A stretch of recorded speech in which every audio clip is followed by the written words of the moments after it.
Bonjour à tous, ravi de vous retrouver sur Public Sénat. À suivre ce matin, une table ronde consacrée à l'apprentissage dans le cadre des travaux de la délégation aux entreprises, présidée par la sénatrice Les Républicains, Elisabeth Lamure. L'apprentissage, c'est un dispositif qui permet à des jeunes de moins de 25 ans d'alterner cours théoriques et périodes en entreprise. C'est un dispositif jugé efficace pour l'insertion professionnelle des jeunes, mais qui souffre d'une image dégradée. Le résultat, c'est que l'apprentissage est en constant recul en France ces dernières années. Alors quelques chiffres, il y a eu une baisse de 8% au niveau du nombre de nouveaux contrats d'apprentissage en 2013, une baisse de moins 3% encore en 2014, et cela malgré un nouveau dispositif d'aide prévu par le gouvernement qui a prévu une prime de 1 000 € supplémentaires pour les entreprises de moins de 250 salariés par nouveau contrat d'apprentissage. Le recul de l'apprentissage, c'est le thème de la table ronde que je vous propose de voir ce matin. Une table ronde à laquelle participent des économistes, une représentante de la Chambre de commerce et d'industrie de la Seine-Saint-Denis, également un représentant, le président même de l'Assemblée permanente des chambres de métiers et d'artisanat. Tout de suite, donc, on prend la direction de la salle Médicis. Mesdames et messieurs les présidents, mes chers collègues sénateurs, mesdames et messieurs les intervenants, vous n'entendez pas? Alors, voilà, je voulais saluer tout le monde, présidents, sénateurs, les intervenants qui sont à cette tribune. Vous dire que je vous accueille avec beaucoup de plaisir ce matin sur un sujet qui est évidemment passionnant et même passionné. Et je vous accueille au titre de la délégation sénatoriale aux entreprises, qui est donc née en décembre dernier, à l'initiative du président Gérard Larcher, qui avait eu l'intuition que les entreprises avaient le sentiment que les parlementaires, en quelque sorte, les ignoraient un peu et ne s'occupaient d'elles que pour leur créer des obligations et des charges supplémentaires. Or, les entreprises détiennent pourtant les clés de la croissance et de l'emploi dans nos territoires. Si bien que cette délégation s'est organisée avec 42 sénateurs qui en sont membres, qui viennent évidemment de tous les groupes politiques. Et la délégation a reçu pour mission de nouer ou de renouer le dialogue avec les entreprises. Nous avons donc choisi d'aller à la rencontre des entrepreneurs sur le terrain pour les entendre, pour mieux les connaître. Et depuis le début de l'année, nous avons rencontré une centaine d'entreprises dans 6 départements français. Et nous sommes également allés à Londres pour entendre aussi les raisons pour lesquelles les entreprises françaises avaient été attirées par une installation au Royaume-Uni.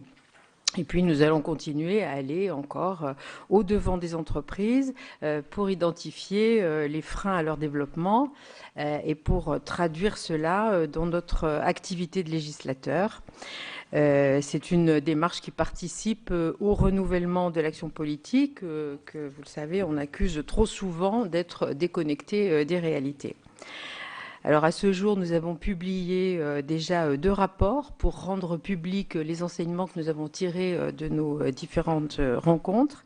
Nous avons également soutenu des amendements à l'occasion des projets de loi Macron et Rebsamen que nous avons examinés au printemps dernier. Et puis, nous menons actuellement des études pour approfondir un certain nombre de sujets. Alors, nous organisons cette table ronde aujourd'hui que nous avons nommée « Relancer l'apprentissage, une urgence pour les entreprises et pour l'emploi ». Car en effet, après plus de 6 mois de rencontres avec différentes entreprises, donc aux 4 coins de France, nous avons acquis la conviction que le sujet de l'apprentissage est majeur, à la fois pour l'économie et pour l'emploi. D'ailleurs, les entrepreneurs rencontrés ont particulièrement souligné leurs difficultés pour recourir à l'apprentissage, alors même qu'ils nous disaient évidemment combien ils en avaient besoin. L'un d'entre eux nous disait, par exemple dans la Drôme, que les compagnons étaient extrêmement précieux pour son entreprise, presque plus que les ingénieurs, parce qu'ils n'ont pas d'équivalent. Ou un autre dénonçait le manque de souplesse du système de formation en alternance qui tient à la fois à la réglementation sur les métiers dangereux, qui empêche de faire effectuer certaines tâches aux apprentis, de les former efficacement sur les machines de l'entreprise. Donc elle tient aussi à la rigidité de l'organisation du temps de travail des apprentis en entreprise, à la quasi-impossibilité de rompre le contrat d'apprentissage si le jeune ne fait pas l'affaire. Et puis plus généralement, on sent un défaut de confiance accordé aux entreprises en France, où il semble qu'on vise davantage à protéger l'apprenti, en quelque sorte, de l'abus du patron. Enfin, tous les entrepreneurs ont déploré devant nous le manque de valorisation de l'apprentissage dans le système éducatif, qui tient sans doute au manque de lien entre l'école et l'entreprise, mais également le manque de connaissance des métiers auxquels forme l'apprentissage. Alors c'est sur le fondement de ces échanges que la délégation a pu identifier l'apprentissage comme un défi essentiel. Je rappelle qu'aujourd'hui, un jeune sur 4 est au chômage. C'est un chiffre alarmant comparativement à l'Allemagne, où le chômage touche seulement un jeune sur 14. Et chez nous, en France, 5,2% de nos jeunes sont en apprentissage, contre 16% en Allemagne. Et je ne parle pas de la Suisse. Et on constate que le nombre d'apprentis en France va en reculant. C'est une baisse de plus de 10% en 2 ans que l'on constate avec les chiffres que nous communique le gouvernement. Et sur ce premier semestre 2015, nous entendons parler d'un nouveau recul qui traduit cette fois un vrai décrochage de l'apprentissage dans notre pays. Et pourtant, ce sont 8,2 milliards d'euros qui y sont consacrés chaque année, un financement qui pèse pratiquement pour moitié sur les entreprises. Alors pourquoi tous ces efforts financiers ne sont-ils pas couronnés de succès malgré les réformes, les modifications réglementaires? On voit que l'apprentissage ne décolle pas et même qu'il s'effondre. Alors notre ambition ce matin, à travers les intervenants qui sont à cette tribune, c'est d'y voir plus clair, de parvenir à dégager des pistes pour promouvoir l'apprentissage en entreprise. Je voudrais donc remercier les intervenants qui ont accepté de venir enrichir nos travaux, vous remercier, mes chers collègues, d'être là pour assister à cette rencontre qui s'annonce particulièrement riche. Notre matinée va s'organiser en 2 temps. Donc la première table ronde qui va débuter dans quelques minutes va se concentrer sur l'analyse des raisons du recul que connaît l'apprentissage en entreprise et les moyens d'enrayer ce recul. La comparaison avec l'Allemagne à cet égard pourra être évidemment éclairante. Et puis, pour compléter cette approche systémique du sujet, la seconde table ronde sera consacrée aux personnes qui font vivre le système de l'apprentissage partout en France. Donc, nous écouterons différents témoignages d'acteurs de terrain qui viendront confirmer ou infléchir les analyses ou les pistes que la première table ronde nous aura permis de dégager. Et puis enfin, à l'issue de cette matinée, Gérard Larcher, le président du Sénat, nous fera l'honneur de venir clore nos travaux. Voilà ce que je voulais vous indiquer en introduction de cette matinée. Donc, nous avons convié pour cette première table ronde tout d'abord 2 économistes, M. Ferracci et M. Martineau, de manière à ce qu'ils nous fassent bénéficier de leur regard éclairé d'universitaires sur le sujet. Et nous avons convié Mme Dubrac et M. Griset pour représenter les chambres consulaires qui occupent évidemment une place importante sur l'ensemble du territoire. Donc, je voudrais laisser la parole à Monsieur Marc Ferracci, qui est donc économiste, professeur à l'université Panthéon-Assas. Vous êtes membre du Conseil d'analyse économique. C'est un organe qui est placé auprès du Premier ministre et qui réalise... Non, je ne suis pas tout à fait membre du CAE. J'ai commis avec d'autres auteurs une note sur l'apprentissage pour le Conseil d'analyse économique, mais je ne suis pas officiellement membre du Conseil d'analyse économique. Enfin, vous en êtes très proche. Oui, donc, je voulais préciser que c'était un organe qui était placé auprès du Premier ministre et qui réalisait en toute indépendance des analyses économiques pour le gouvernement. Donc, et je précise que vous avez d'ailleurs à ce titre écrit avec Pierre Cahuc une note intitulée « L'apprentissage au service de l'emploi ». C'est bien cela, c'est récent, c'est en décembre dernier. Donc si vous voulez bien nous présenter ce travail et votre vision, en tout cas du sujet, merci à vous, je vous laisse la parole. Merci Madame la Présidente. Oui, je précise que dans le prolongement de cette note qui est parue effectivement au début de l'année au Conseil d'analyse économique, nous avons rédigé avec Pierre Cahuc un ouvrage qui vient de paraître, je crois qu'il paraît aujourd'hui, on est le 1er octobre, aux presses de Sciences Po, et dont le titre va peut-être d'ailleurs lancer un petit peu mon exposé. Il s'appelle « L'apprentissage, donner la priorité aux moins qualifiés ». Alors je vais partir de cette idée-là, parce que vous l'avez bien souligné Madame la Présidente, l'apprentissage du point de vue des effectifs baisse depuis quelques années en France, mais je pense qu'il faut replacer cette baisse dans un contexte et dans une tendance plus générale. Depuis maintenant 25 ou 30 ans, en tendance, les effectifs de l'apprentissage ont eu tendance à s'accroître de manière générale, et en réalité, il faudrait parler de l'alternance au sens large qui cumule à la fois l'apprentissage et les contrats de professionnalisation, j'y reviendrai. C'est une des caractéristiques de notre système que d'avoir plusieurs modalités pour finalement un même objectif qui est de favoriser l'insertion des jeunes dans l'entreprise. Alors, les effectifs augmentent, mais en réalité, cette augmentation s'est faite principalement au profit de l'apprentissage dans l'enseignement supérieur. Ça, c'est le point sur lequel nous insistons beaucoup dans les écrits que nous avons réalisés. Globalement, la baisse récente que l'on a pu constater s'explique essentiellement par la baisse de l'apprentissage dans les bas niveaux de qualification, en particulier au niveau infra-bac, c'est-à-dire au niveau CAP. Et du point de vue de l'analyse économique, le fait que l'apprentissage se développe plus dans le supérieur, pose quelques questions. Pourquoi est-ce que cela pose quelques questions? Parce que les évaluations économiques des formations en apprentissage, les évaluations qui cherchent à regarder ce que deviennent les apprentis, en les comparant à des jeunes qui auraient des caractéristiques très similaires, eh bien, montrent que l'apprentissage est un véritable levier d'insertion professionnelle, un levier puissant, mais c'est principalement vrai pour les bas niveaux de qualification. Lorsque vous êtes à Bac+2 ou Bac+5, la valeur ajoutée de l'apprentissage, c'est-à-dire le gain que vous pouvez en tirer en matière d'insertion professionnelle durable, est finalement assez faible. Personnellement, j'ai été responsable de formation en apprentissage à l'université au niveau master, et c'est vrai que j'ai pu constater que la modalité pédagogique que constitue l'apprentissage par rapport à des stages longs de fin d'études n'est pas forcément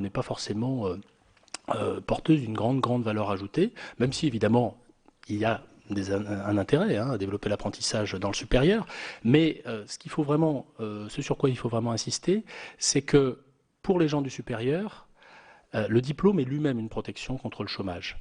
Alors que pour les jeunes les moins qualifiés, eh bien, il n'y a pas vraiment d'alternative à l'apprentissage pour favoriser l'insertion professionnelle. Et si on s'intéresse un petit peu aux évolutions récentes, les emplois aidés dans le secteur non marchand, en particulier des dispositifs comme les emplois jeunes, les emplois d'avenir, ne sont pas une alternative viable pour favoriser l'insertion professionnelle durable. Donc, partant de ce constat, il y a un certain nombre d'autres constats et aussi de propositions qui en découlent, mais je pense qu'il faut vraiment partir de ce point. Les ressources et plus généralement l'orientation de notre système d'apprentissage, et je pense que Bertrand Martineau pourra donner un éclairage avec le cas allemand qu'il connaît extrêmement bien là-dessus. Je ne vais pas trop parler de l'Allemagne parce que c'est Bertrand le grand spécialiste de l'Allemagne, mais fondamentalement ce que l'on constate, c'est que en Allemagne, le nombre d'apprentis dans l'enseignement supérieur est proche de 0. Alors qu'en France, plus d'un apprenti sur 4 est dans l'enseignement supérieur. Donc, sur la base de ce constat, on peut essayer de répondre à la question pourquoi est-ce que l'apprentissage baisse dans les années récentes. Je pense qu'il y a des causes qui sont pour partie conjoncturelles. Et il y a des causes beaucoup plus structurelles qui tiennent au dysfonctionnement de notre système d'apprentissage. Les causes conjoncturelles, c'est d'abord la conjoncture elle-même, c'est-à-dire le fait que la croissance est ralentie et que cela affecte un certain nombre de secteurs d'activité, comme le BTP par exemple, qui sont traditionnellement de gros utilisateurs d'apprentis. Bon, ça c'est un premier élément. Il a pu dans les 3 ou 4 dernières années, se produire une baisse de l'apprentissage du fait de décisions politiques qui ont consisté à réduire les subventions aux entreprises en matière d'apprentis, mais ces subventions ont été rétablies très récemment, donc je ne pense pas que ça constitue désormais la principale explication à la baisse de l'apprentissage. Il a pu également se produire un phénomène, même si on n'a pas de preuves statistiques de cela, il a pu se produire un phénomène de vase communicant entre l'apprentissage et des dispositifs qui s'adressent au même public, c'est-à-dire aux jeunes plus ou moins qualifiés, tels que les emplois d'avenir. Peut-être que les emplois d'avenir ont, entre guillemets, cannibalisé un petit peu certains dispositifs d'apprentissage. Bon, tout cela, ce sont finalement des choses conjoncturelles qui sont réversibles dans une certaine mesure, mais je pense que notre système connaît des dysfonctionnements qui vont au-delà de ces causes conjoncturelles et sur lesquels il faut vraiment se pencher si on veut, je ne veux pas utiliser cette expression qui est un petit peu polémique, mais si on veut inverser durablement la courbe de l'apprentissage dans notre pays.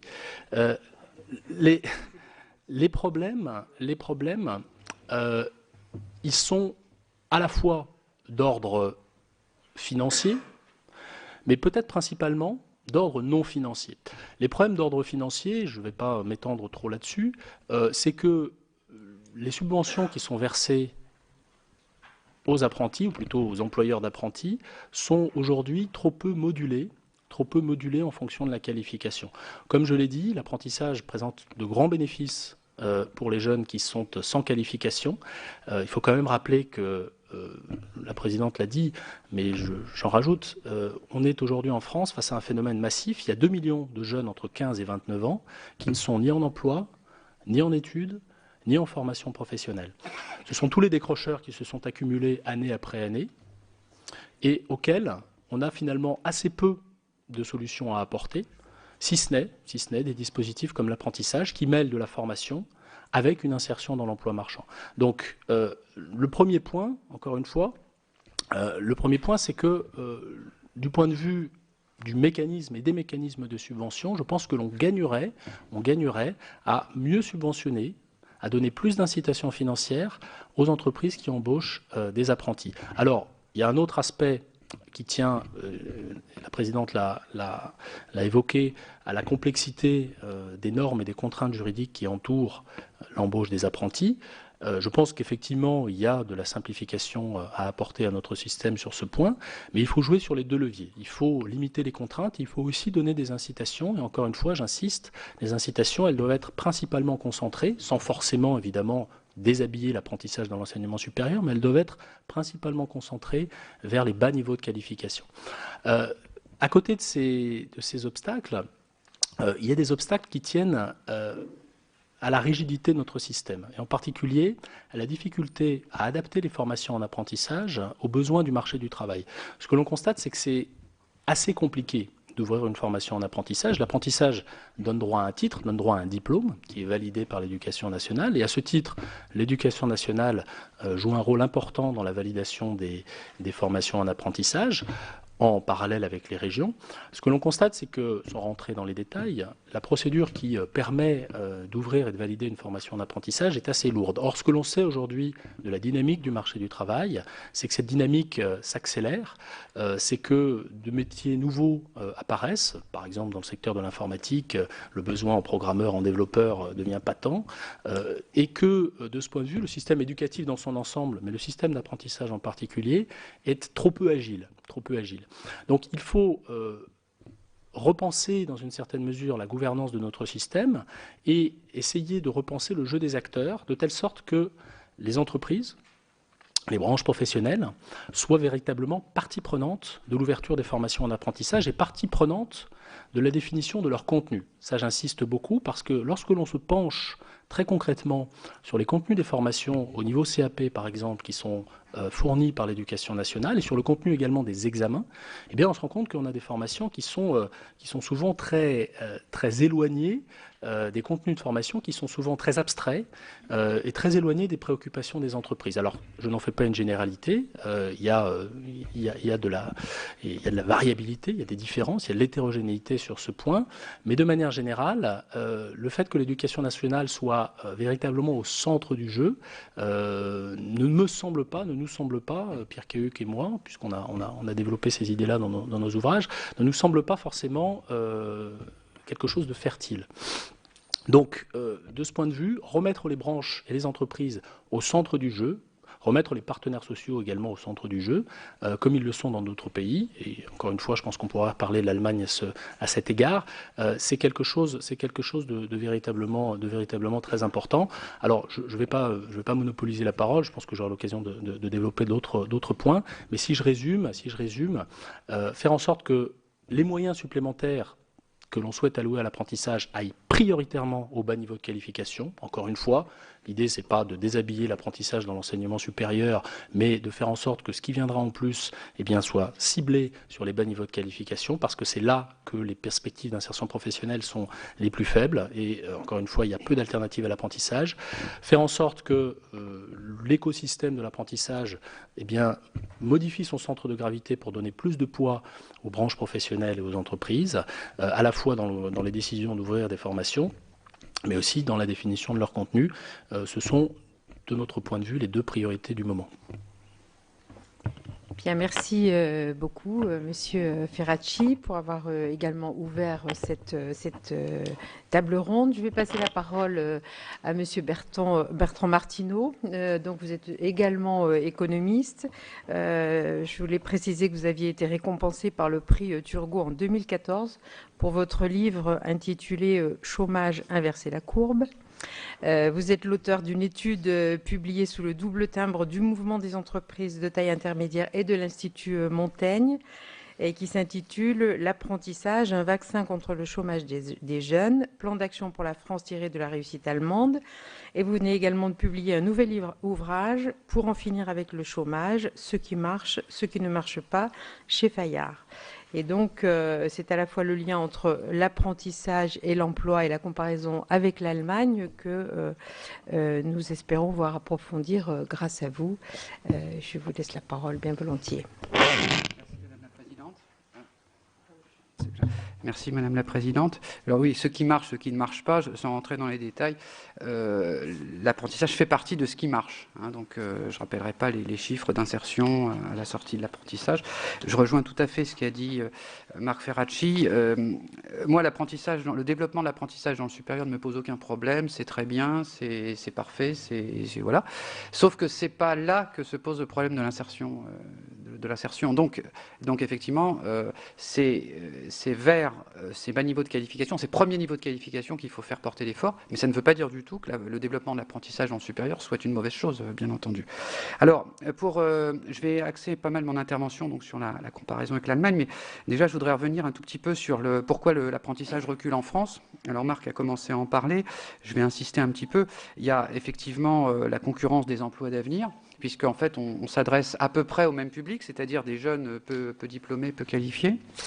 Donc c'est évident, mais au-delà, il y a clairement, d'un point de vue conjoncturel, il y a eu un désintérêt du gouvernement pendant les 2 premières années, on va dire, ce qui veut dire que le gouvernement et puis tout l'appareil administratif, j'en parle en connaissance de cause, puisque j'ai été pendant quelques années délégué général à l'emploi et la formation professionnelle au ministère de l'Emploi. Quand vous mobilisez toute la sphère publique sur un objectif, par définition, vous ne mobilisez pas sur autre chose. Donc, depuis 2012, il faut savoir que les services de l'État, au sens large, et le service public de l'emploi étaient totalement mobilisés sur les emplois d'avenir. Et donc, les journées n'ayant que 24 heures, et bien, pendant ce temps-là, vous ne vous préoccupez moins, évidemment, de sujets de type apprentissage. Donc, ça veut dire très concrètement que l'éducation nationale ne s'est pas mobilisée sur l'apprentissage ces dernières années. Ça veut dire que le service public de l'emploi, au sens large, c'est-à-dire Pôle emploi, mais surtout les missions locales, n'ont pas été mises sous tension sur l'apprentissage, c'est-à-dire qu'on leur a demandé de faire des emplois d'avenir essentiellement. Les régions, on va en reparler, mais les régions n'ont pas été non plus incitées par le gouvernement, à tel point que le gouvernement en 2014 a retiré le dernier outil que l'État avait pour inciter les régions à aller vers l'apprentissage, qui étaient des conventions d'objectifs et de moyens, qui faisaient dépendre des subventions, des dotations budgétaires aux régions d'un certain nombre d'atteintes d'objectifs en matière d'apprentissage. Donc ça a été débranché. Et donc, en fait, il n'y a plus véritablement de pilotage de l'apprentissage. Alors, les chiffres ont tellement baissé, ça a été rappelé, notamment sur les premiers niveaux de qualification. Je rappelle que sur l'année 2014, il y a eu une petite augmentation du nombre d'apprentis dans le supérieur, mais une baisse beaucoup plus forte que la moyenne dans les premiers niveaux de qualification. Alors, voilà pour les aspects conjoncturels. Alors maintenant, Je rejoins tout à fait ce que dit Marc. C'est pas parce que ce qui se passe depuis 3 ans en matière d'apprentissage est assez catastrophique que tout allait bien avant. En fait, ça fait de très nombreuses années que les différents gouvernements essayent de relancer l'apprentissage, généralement en remettant de l'argent au pot, en doublonnant éventuellement ce que font les régions, en créant de nouvelles aides, etc. Et pourtant, l'apprentissage a peu progressé depuis 2004, en tout cas pas du tout en proportion des moyens supplémentaires qui ont été affectés. Et puis, cette progression a eu lieu exclusivement dans les niveaux supérieurs. Encore une fois, elle a stagné, voire un petit peu diminué selon les années, sur les niveaux CAP et bac professionnel. Et en fait, le problème, c'est que un des problèmes importants de l'apprentissage en France, c'est que il est à un bon niveau au niveau CAP, au niveau bac professionnel, ça n'a pas pris. C'est-à-dire que 80% des bacheliers professionnels préparent le bac professionnel en lycée professionnel et non pas en apprentissage. Alors, donc le problème, il n'est pas évidemment conjoncturel. Alors, c'est pour ça que ça renvoie à une comparaison avec d'autres pays. Alors, la présidente a rappelé qu'il y a plusieurs pays qui ont de très très bonnes performances en matière d'apprentissage, et c'est pas par hasard, c'est exactement les mêmes pays qui ont de très bonnes performances en matière d'insertion de l'emploi, que vous le preniez, quels que soient les chiffres que vous preniez le taux d'emploi, le taux de chômage, le taux d'insertion à 6 mois après le diplôme, enfin vous prenez ce que vous voulez, ces pays font mieux que la France en matière de chômage, et c'est évidemment pas de chômage des jeunes, et c'est évidemment pas un hasard. Alors, moi, je me suis, pour des raisons personnelles, linguistiques, je me suis concentré sur l'Allemagne. Non pas parce que l'Allemagne est peut-être le meilleur pays, c'est pas ça, je pense que la Suisse fait au moins aussi bien, voire peut-être mieux, mais que voulez-vous, l'Allemagne c'est le pays dont on est le plus proche, c'est celui avec lesquels nos entreprises ont le plus de contacts, donc c'était quand même intéressant d'aller voir ce que fait l'Allemagne, qui est une réussite sur ce sujet. Alors, pour illustrer la réussite allemande par rapport à la France, dans l'étude que j'ai faite pour l'Institut Montaigne, je résume ça à la règle des 3-3. La proportion d'apprentis en Allemagne est 3 fois plus élevée. Donc en proportion, pas en nombre absolu aussi, mais ce qui compte, c'est la proportion. Le taux de chômage des jeunes de 16 à 25 ans est 3 fois plus élevé en France. Et, on ne le dit pas assez, parce qu'il fallait aller regarder de près les chiffres, le coût par jeune pour les finances publiques et par an est 3 fois supérieur en France. Voilà. Je parle des finances publiques, je ne dis pas ce que fait, mais par ailleurs, les entreprises à taxe d'apprentissage. Bien entendu, et je reviendrai, les entreprises allemandes payent beaucoup plus pour l'apprentissage que la France, qui sursubventionne par les finances publiques. Donc on a un système qui, sans rentrer vraiment dans les détails, juste en regardant un petit peu, est quand même assez peu efficace en France, puisque vous avez beaucoup moins d'apprentis en proportion, et vous mettez beaucoup plus d'argent par an et par apprenti de deniers publics. Voilà.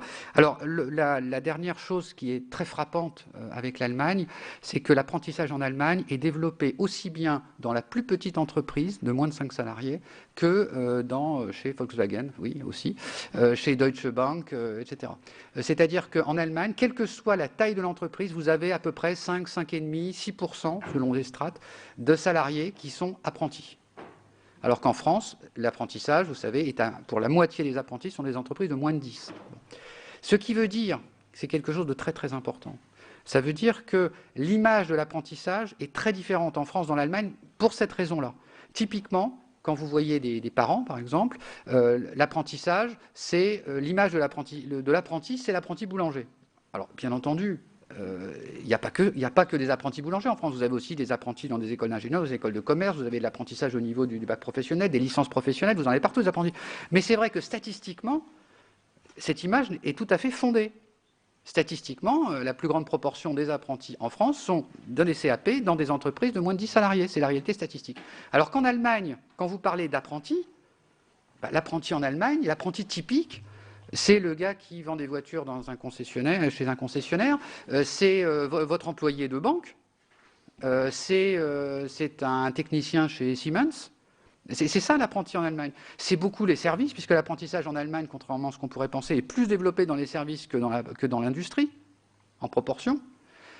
Voilà, donc vous avez cette image qui est très différente. C'est ça, en fait, qui fait la réussite allemande. L'apprentissage est partagé à tous les niveaux d'entreprise et de secteur d'activité. Alors pourquoi pourquoi est-ce que l'Allemagne réussit mieux que la France dans ce domaine? Alors, très souvent, on lit que c'est la culture, c'est culturel. Voilà, que voulez-vous? Bah oui, les Allemands ne sont pas fabriqués comme nous, ils n'ont pas la même culture, voilà, c'est comme ça, et bon. Alors, c'est un peu court, évidemment. Bon, il a échappé personne que les Allemands ne sont pas comme nous, ils sont plus grands, etc. Bon, ils sont plus nombreux, plus vieux, bon, bref. Mais non, il faut rester sérieux. Bien sûr qu'il y a des dimensions culturelles, mais il y a un moment, il faut regarder les chiffres, il faut regarder les systèmes juridiques, il faut regarder le financement, les circuits de financement, il faut regarder comment tout ça est organisé, etc. Il faut regarder quelles sont les incitations. Après tout, l'entrepreneur allemand, il est comme le français, il veut maximiser son profit, il veut recruter des talents, il veut faire survivre son entreprise, il veut se développer, être plus compétitif que ses concurrents, etc. Donc fondamentalement, il raisonne à peu près pareil. Alors ensuite, effectivement, la culture allemande, du Meister qui remonte au Moyen-Âge, etc., on peut écrire des milliers de pages sur le sujet, mais il y a quand même des choses très, très concrètes. Alors, 4 différences qui font que le modèle allemand, le modèle économique de l'apprentissage en Allemagne est très, très, très, très différent. Alors la première, la plus évidente, c'est que l'apprentissage est une voie obligatoire pour l'accès à 330 métiers. Voilà. Qui sont de niveau bac professionnel, en fait, puisque l'apprentissage en Allemagne, c'est exclusivement bac professionnel. Il n'y a pas de CAP, il n'y a pas dans le supérieur. Enfin, il y a des choses qui existent dans le supérieur, hein, ne vous inquiétez pas, les étudiants allemands font des stages longs, font des choses qui ressemblent un peu à l'apprentissage, mais ce n'est pas le même système, c'est-à-dire qu'il n'y a pas le même encadrement juridique, le tuteur et tout le système qui va bien. Alors, donc ça veut dire que là où en France, dans la quasi-totalité des métiers du niveau bac pro, vous avez le choix entre la voie scolaire, lycée professionnel et l'apprentissage, en Allemagne, c'est exclusivement l'apprentissage. Voilà, il n'y a pas le choix. Donc déjà, ça vous explique mécaniquement pourquoi l'Allemagne fait plus d'apprentis. Le deuxième sujet, il est organisationnel. C'est que l'organisation administrative en Allemagne est beaucoup plus claire et la répartition des responsabilités est beaucoup plus évidente. Pour résumer, et je le connais évidemment bien pour avoir été à la tête de l'administration du ministère de l'Emploi, en France, personne ne peut véritablement répondre à la question « l'apprentissage baisse depuis 3 ans, c'est la faute à qui ?» Moi, je peux vous écrire que c'est la faute du gouvernement. Je peux aussi vous faire toute une dissertation pour vous expliquer que c'est à cause des régions. Je peux aussi vous dire que c'est à cause d'un certain nombre de branches et d'entreprises qui ne jouent pas le jeu. Voilà. La vérité, c'est que c'est un peu la faute à tout le monde et la faute à personne. Donc, quand c'est la faute à tout le monde, en général, c'est la faute à personne. En Allemagne, il y a un pilotage. Et c'est ça qui est extraordinaire, c'est que l'Allemagne est un pays beaucoup plus décentralisé que la France, mais avec un pilotage central beaucoup plus fort. Et il ne faut pas se faire d'illusions. Autant l'Allemagne est un pays fédéral, ce qui veut dire que des compétences essentielles sont fédérées, des compétences de police, des compétences, toute l'éducation, il n'y a pas d'éducation nationale, toute l'éducation, la formation, tout est régionalisé. Pour autant, en matière d'emploi et en matière de formation professionnelle et en matière d'apprentissage, il y a un pilotage central. Donc les Allemands ont trouvé des compromis institutionnels qui fait que globalement, il y a un pilote de l'avion, il y a du reporting statistique, il y a du pilotage, ça marche effectivement beaucoup mieux. Le service public de l'emploi est beaucoup plus impliqué, et le service public de l'emploi, je rappelle, est piloté par le Bund et pas par les Länder. Donc on se fait beaucoup d'idées fausses sur l'Allemagne, souvent. Troisième chose très importante, la formation et les diplômes sont beaucoup plus axés sur le métier, moins sur les matières générales, et il y a beaucoup moins de temps passé matériellement en CFA, ce qui permet au passage de rendre le modèle économique plus rentable pour les entreprises, parce que les apprentis passent beaucoup plus de temps dans l'entreprise en Allemagne qu'en France. Alors, je vais juste vous lire, pour expliquer les grands principes, je vais vous lire un extrait du Code du travail français qui va vous donner les objectifs de l'apprentissage en France. Il a pour objet de donner à des jeunes travailleurs ayant satisfait à l'obligation scolaire une formation générale, théorique et pratique en vue de l'obtention d'une qualification professionnelle sanctionnée par un diplôme. Donc l'objectif, c'est d'avoir une qualification professionnelle sanctionnée par un diplôme. La loi allemande dit « transmettre les compétences, connaissances et capacités professionnelles nécessaires à l'exercice d'une activité professionnelle qualifiée dans un monde du travail en mutation ». Tout est dit. C'est-à-dire que sur les principes généraux de la loi, les objectifs sont un peu différents. Bien sûr, dans les deux cas, on parle de qualification professionnelle, mais dans un cas, c'est l'obtention d'un diplôme, de l'autre, c'est acquérir des compétences dans un monde en mutation. Dernière différence, la beaucoup plus forte implication des branches et des entreprises qui sont, comme l'a dit Marc, au cœur du système en Allemagne et qui sont un peu, en marge en France. Ça veut dire quoi? Ça veut dire que les branches en Allemagne interviennent beaucoup plus qu'en France dans le contenu des enseignements, alors qu'en France, elles sont largement marginalisées par l'éducation nationale. Les branches s'occupent de l'organisation, enfin les chambres consulaires s'occupent de l'organisation des examens, et enfin, elles organisent un tutorat qui est beaucoup plus structuré en Allemagne, autour donc du titre de Meister en Allemagne, auquel est attaché des rémunérations spécifiques, une reconnaissance professionnelle très forte, des évolutions de carrière plus favorables, etc. Donc, on est dans un système qui est assez fondamentalement différent. Pour autant, je continue de penser, c'est pour ça que dans mon ouvrage, j'essaye d'en déduire ce qu'on pourrait transcrire en France. Et je pense que tout n'est pas que culturel, et je pense qu'il y a un certain nombre de réformes qu'on peut faire, en particulier sur la place relative de l'éducation nationale, de l'entreprise et des régions, qui pourraient parfaitement se faire sur quelques années en France, sans pour autant bousculer les cultures, les habitudes, etc. Je pense qu'on peut faire pas mal de choses en s'inspirant du modèle allemand. Voilà, c'était à ça que je voulais en arriver. Merci beaucoup.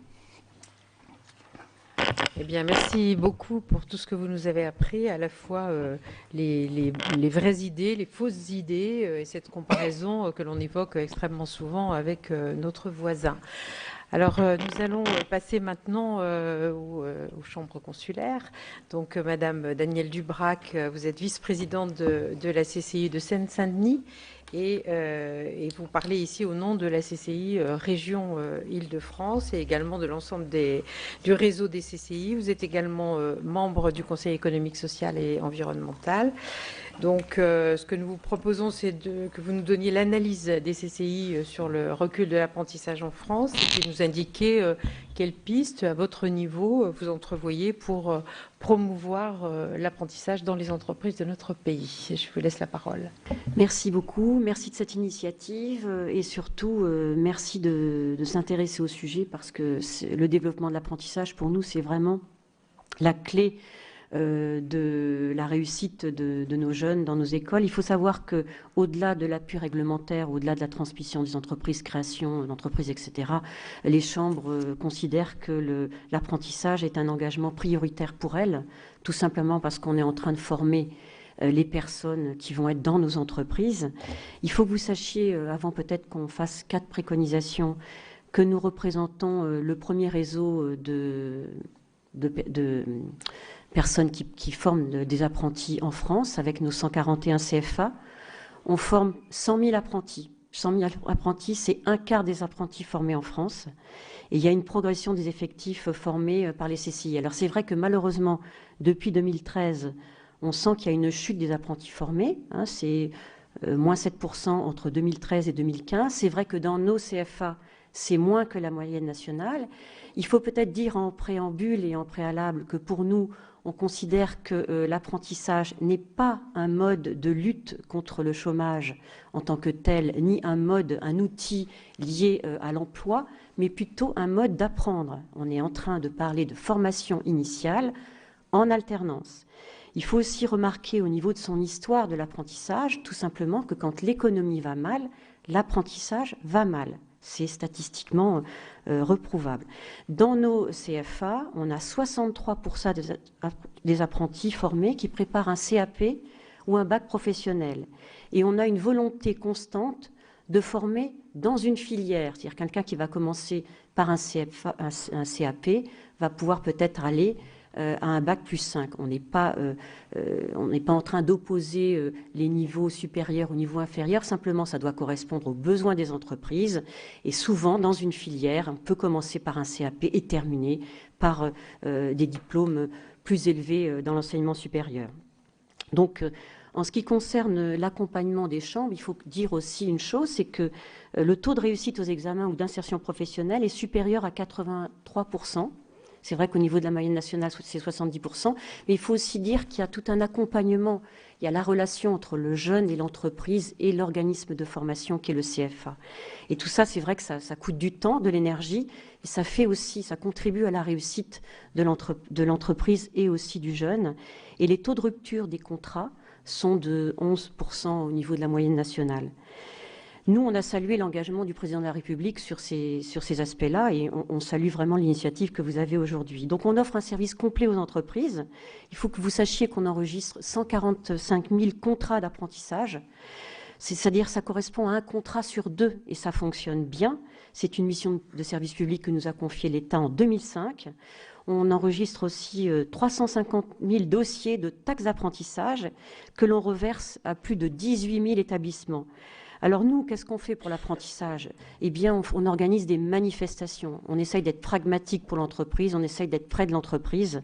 Et donc, on organise des actions nationales qui sont déclinées localement de promotion de l'apprentissage pour essayer d'enrayer cette baisse qu'on observe comme vous depuis 2013.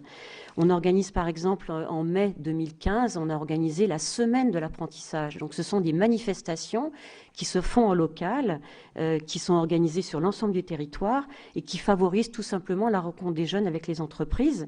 Et du coup, cette année, par exemple, on a contacté 10 000 entreprises. Il faut aussi savoir qu'en ce qui concerne la mobilisation des entreprises, et ça fonctionne vraiment, il y a des développeurs de l'apprentissage. Alors, ils sont payés par différentes entités. Nous, on en a 100 dans notre organisation qui sont sur le terrain.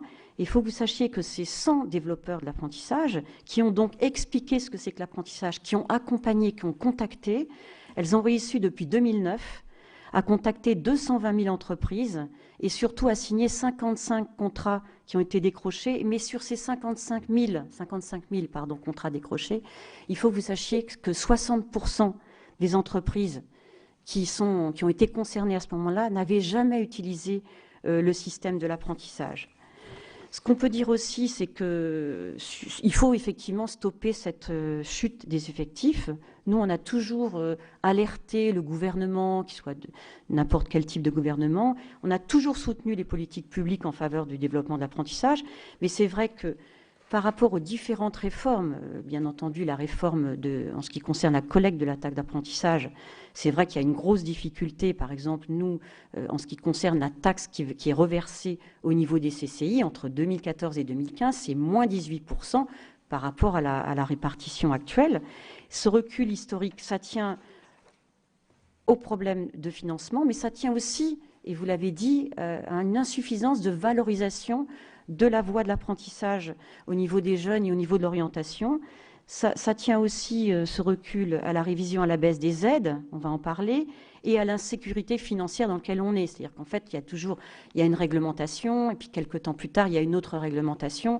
On est quand même dans une insécurité au regard aussi des nouvelles règles d'affectation. Là, il y a une nouvelle règle pour 2015, mais il faut savoir aussi qu'en ce qui concerne la taxe d'apprentissage, en 2016, avec les OPCA nationaux, il va y avoir aussi une nouvelle règle d'affectation. Donc, quand le gouvernement a organisé au mois de mai une table ronde sur cet aspect-là, on a dit qu'il fallait faire un plan d'urgence sur l'apprentissage. Et donc, on a tout simplement orienté nos propositions sur 4 axes. Le premier axe, c'est de convaincre les jeunes d'aller à l'apprentissage.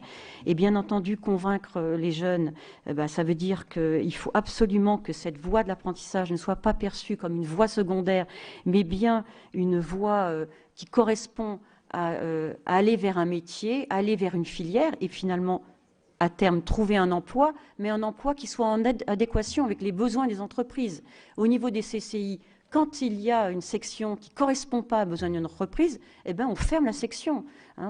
Et quand on a un besoin qui correspond aux entreprises, on va ouvrir une section, avec la difficulté, bien entendu, qu'il y a au niveau des titres et de l'obtention à l'inscription au RNCP de nos titres. Il y a aussi une difficulté parce qu'il faut bien sûr, au-delà de l'instruction du dossier et au-delà de la période de 3 ans, de provisoire de ces titres, il faut aussi qu'il n'y ait pas une lutte et qu'on n'oppose pas, dans certains cas de figure, l'éducation nationale à les autres organismes de formation. Alors, sur convaincre au niveau des jeunes, eh bien, il faut donner aux jeunes et aux familles une information complète sur ces formations et ces débouchés.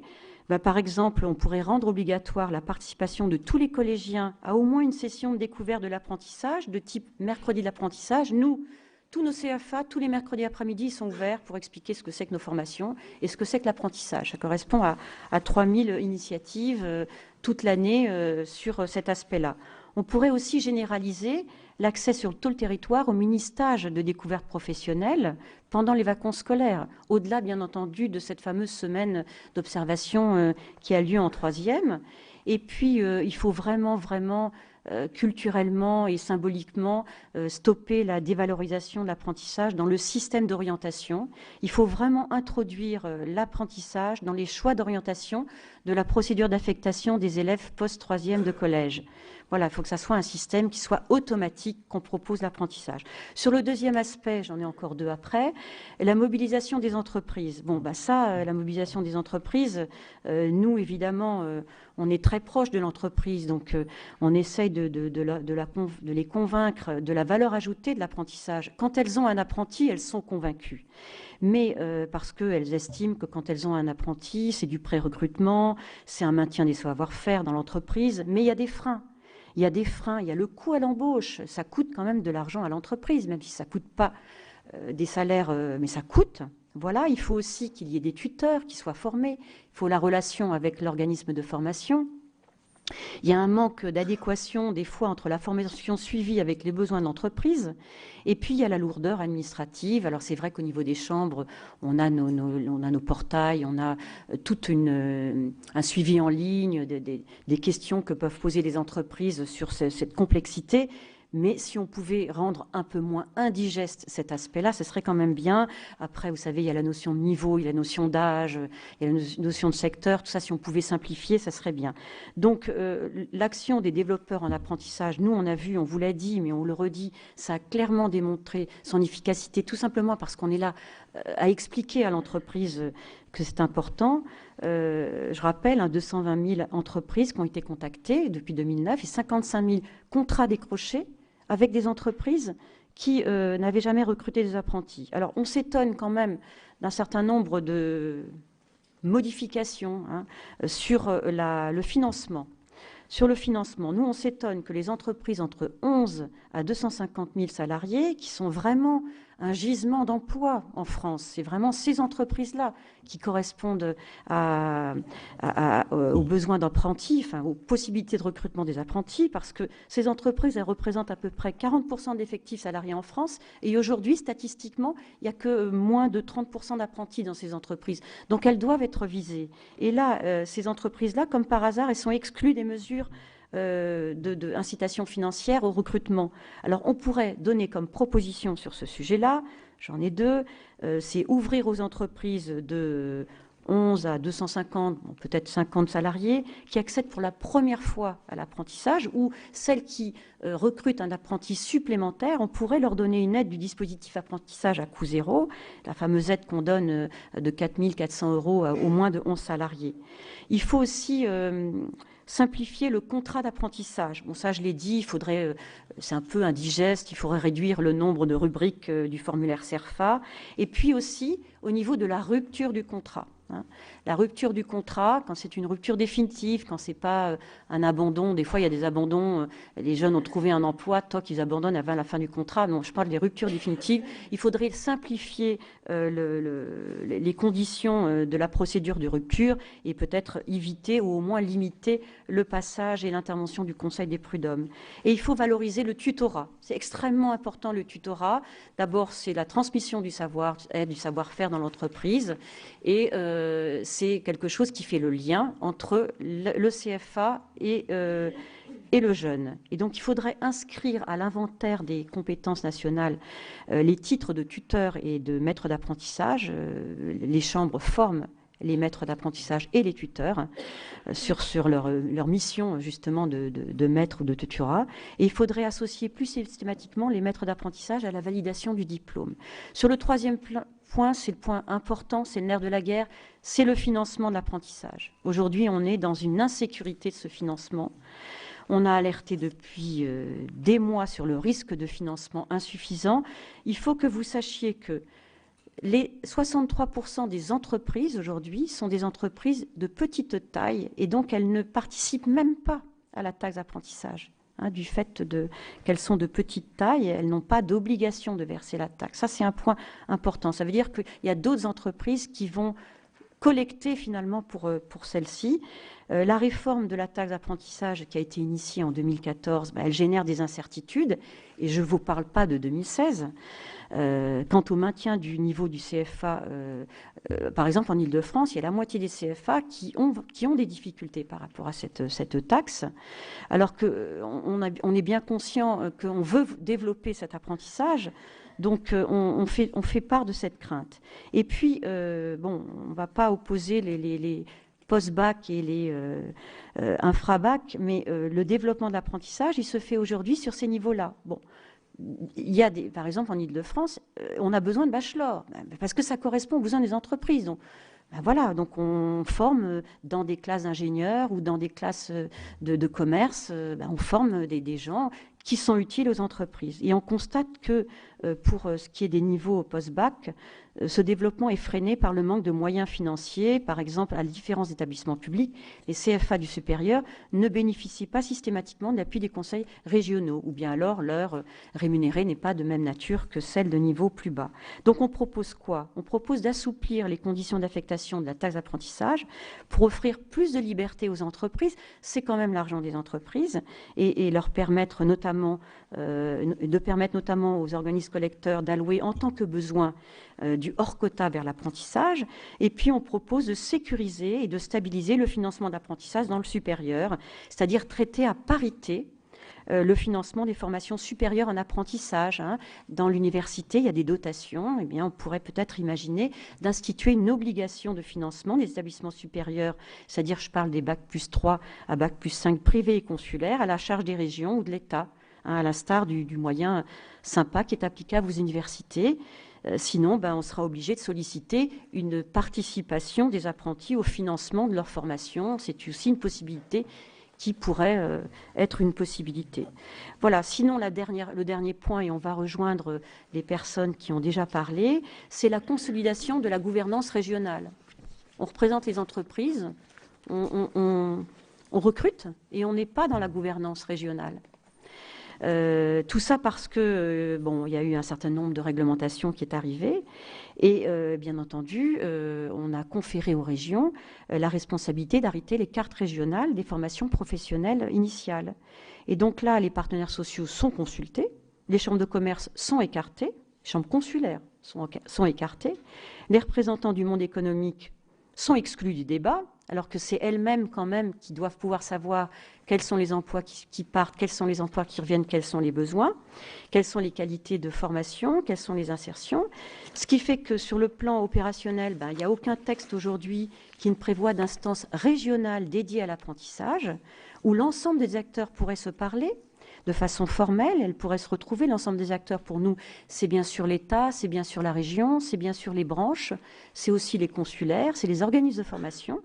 Donc ça correspond, ce sont des freins institutionnels qui doivent être absolument levés, et qu'il faudrait qu'on aille vers un dispositif et un processus de codécision. Donc vous avez le service public régional de l'orientation, le SPRO.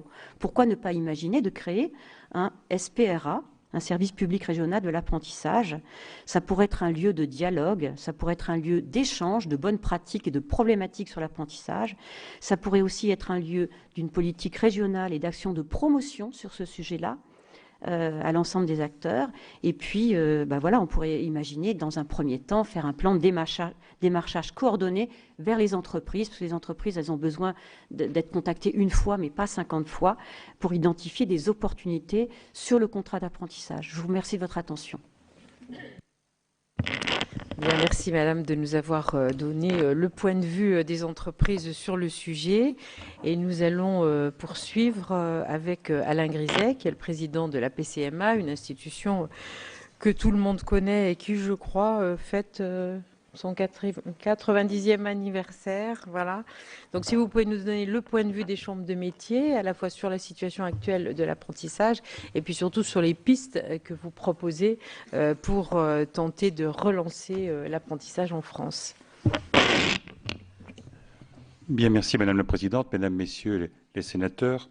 Peut-être au début de cette intervention, deux éléments. Bon, tout le monde le sait, Monsieur Martineau, par ce qu'il a dit sur l'image que les Français se faisaient de l'apprentissage en disant que c'était l'apprenti boulanger, confirme simplement que dans notre pays, l'artisanat a toujours considéré l'apprentissage comme une filière de formation prioritaire. et que ce n'est pas pour nous un mode de formation juste comme ça parce que c'est la mode, mais que c'est structurellement parlant le mode de formation à l'accès de nos métiers, à la création de nos entreprises et à la reprise de celles-ci. Et que donc, naturellement, nous attachons une importance tout à fait considérable à l'apprentissage, qui est vraiment pour nous fondamental. Et le premier constat que je me permets de faire, c'est que globalement, dans notre pays, il y a une évolution qu'il faut noter, c'est que ça n'est plus aujourd'hui un débat entre droite et gauche pour savoir si c'est utile ou pas. Globalement, que ce soit le président Sarkozy, le président Hollande, on voit bien que la priorité de l'apprentissage fait partie aujourd'hui d'un constat partagé, ce qui est, par rapport à ce qu'on a vécu il y a 10, 15 ou 20 ans, quelque chose pour nous d'extrêmement positif. Deuxième chose, et dans son exposé, M. Martineau a redit la différence qu'il y avait sur le fond et l'objectif de l'apprentissage entre la France et l'Allemagne. Vous avez cité l'Allemagne, mais on voit bien que des pays comme l'Autriche, comme la Suisse, sont également des exemples dans lesquels le développement de l'apprentissage correspond à un chômage des jeunes qui est bien plus réduit et que donc ce que nous disions depuis très longtemps sur l'apprentissage aujourd'hui est confirmé. Et je veux dire au début de mon intervention que je partage une très grande partie de ce qu'a dit M. Ferracci, de ce qu'a dit M. Martineau sur l'apprentissage. Alors, le constat de la baisse du nombre d'apprentis, bon, il est réel depuis maintenant 2 ans. Les causes de cette baisse, bon, elles sont naturellement, il n'y en a pas une seule. Il y a naturellement l'activité. Une entreprise artisanale qui a moins d'activité a tendance à embaucher moins d'apprentis. Mais il est évident, quand on regarde les chiffres de près, que l'annonce qui a été faite, et au-delà de l'annonce, de la réalité de l'arrêt ou de la baisse du soutien aux maîtres d'apprentissage a été, de ce sujet-là, un élément déclencheur très fort et une rupture du nombre de contrats d'apprentissage, même si effectivement, depuis un certain nombre de mesures ont essayé de compenser cette décision, ce qui n'est pas encore totalement fait, mais on voit bien que cette décision a été, en termes d'image surtout, catastrophique. C'était de la part de l'État de dire « oh, ça n'est plus important, on n'a plus d'action ».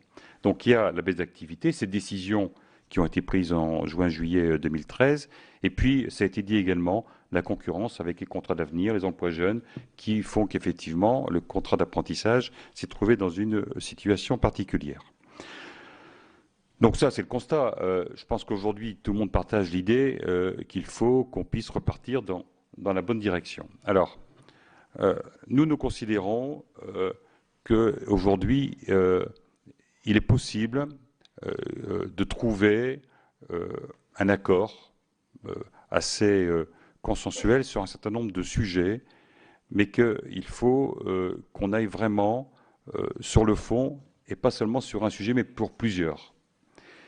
Et puis qu'on se mette d'accord collectivement pour que s'il y a des nouvelles mesures qui sont prises, on s'engage à ce qu'elles soient prises et pour une durée suffisamment longue pour pas qu'elles soient modifiées ensuite tous les 6 mois, tous les 3 mois.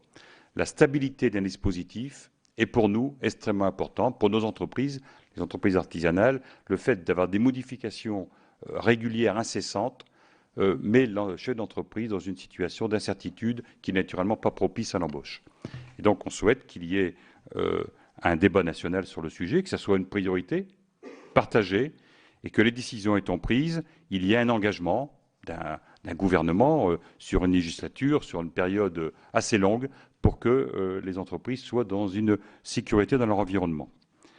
Alors ceci dit, un des points qui a été avancé par M. Ferracci et M. Martineau, c'est la place de l'éducation nationale dans le dispositif. Nous partageons le fait qu'aujourd'hui, il faut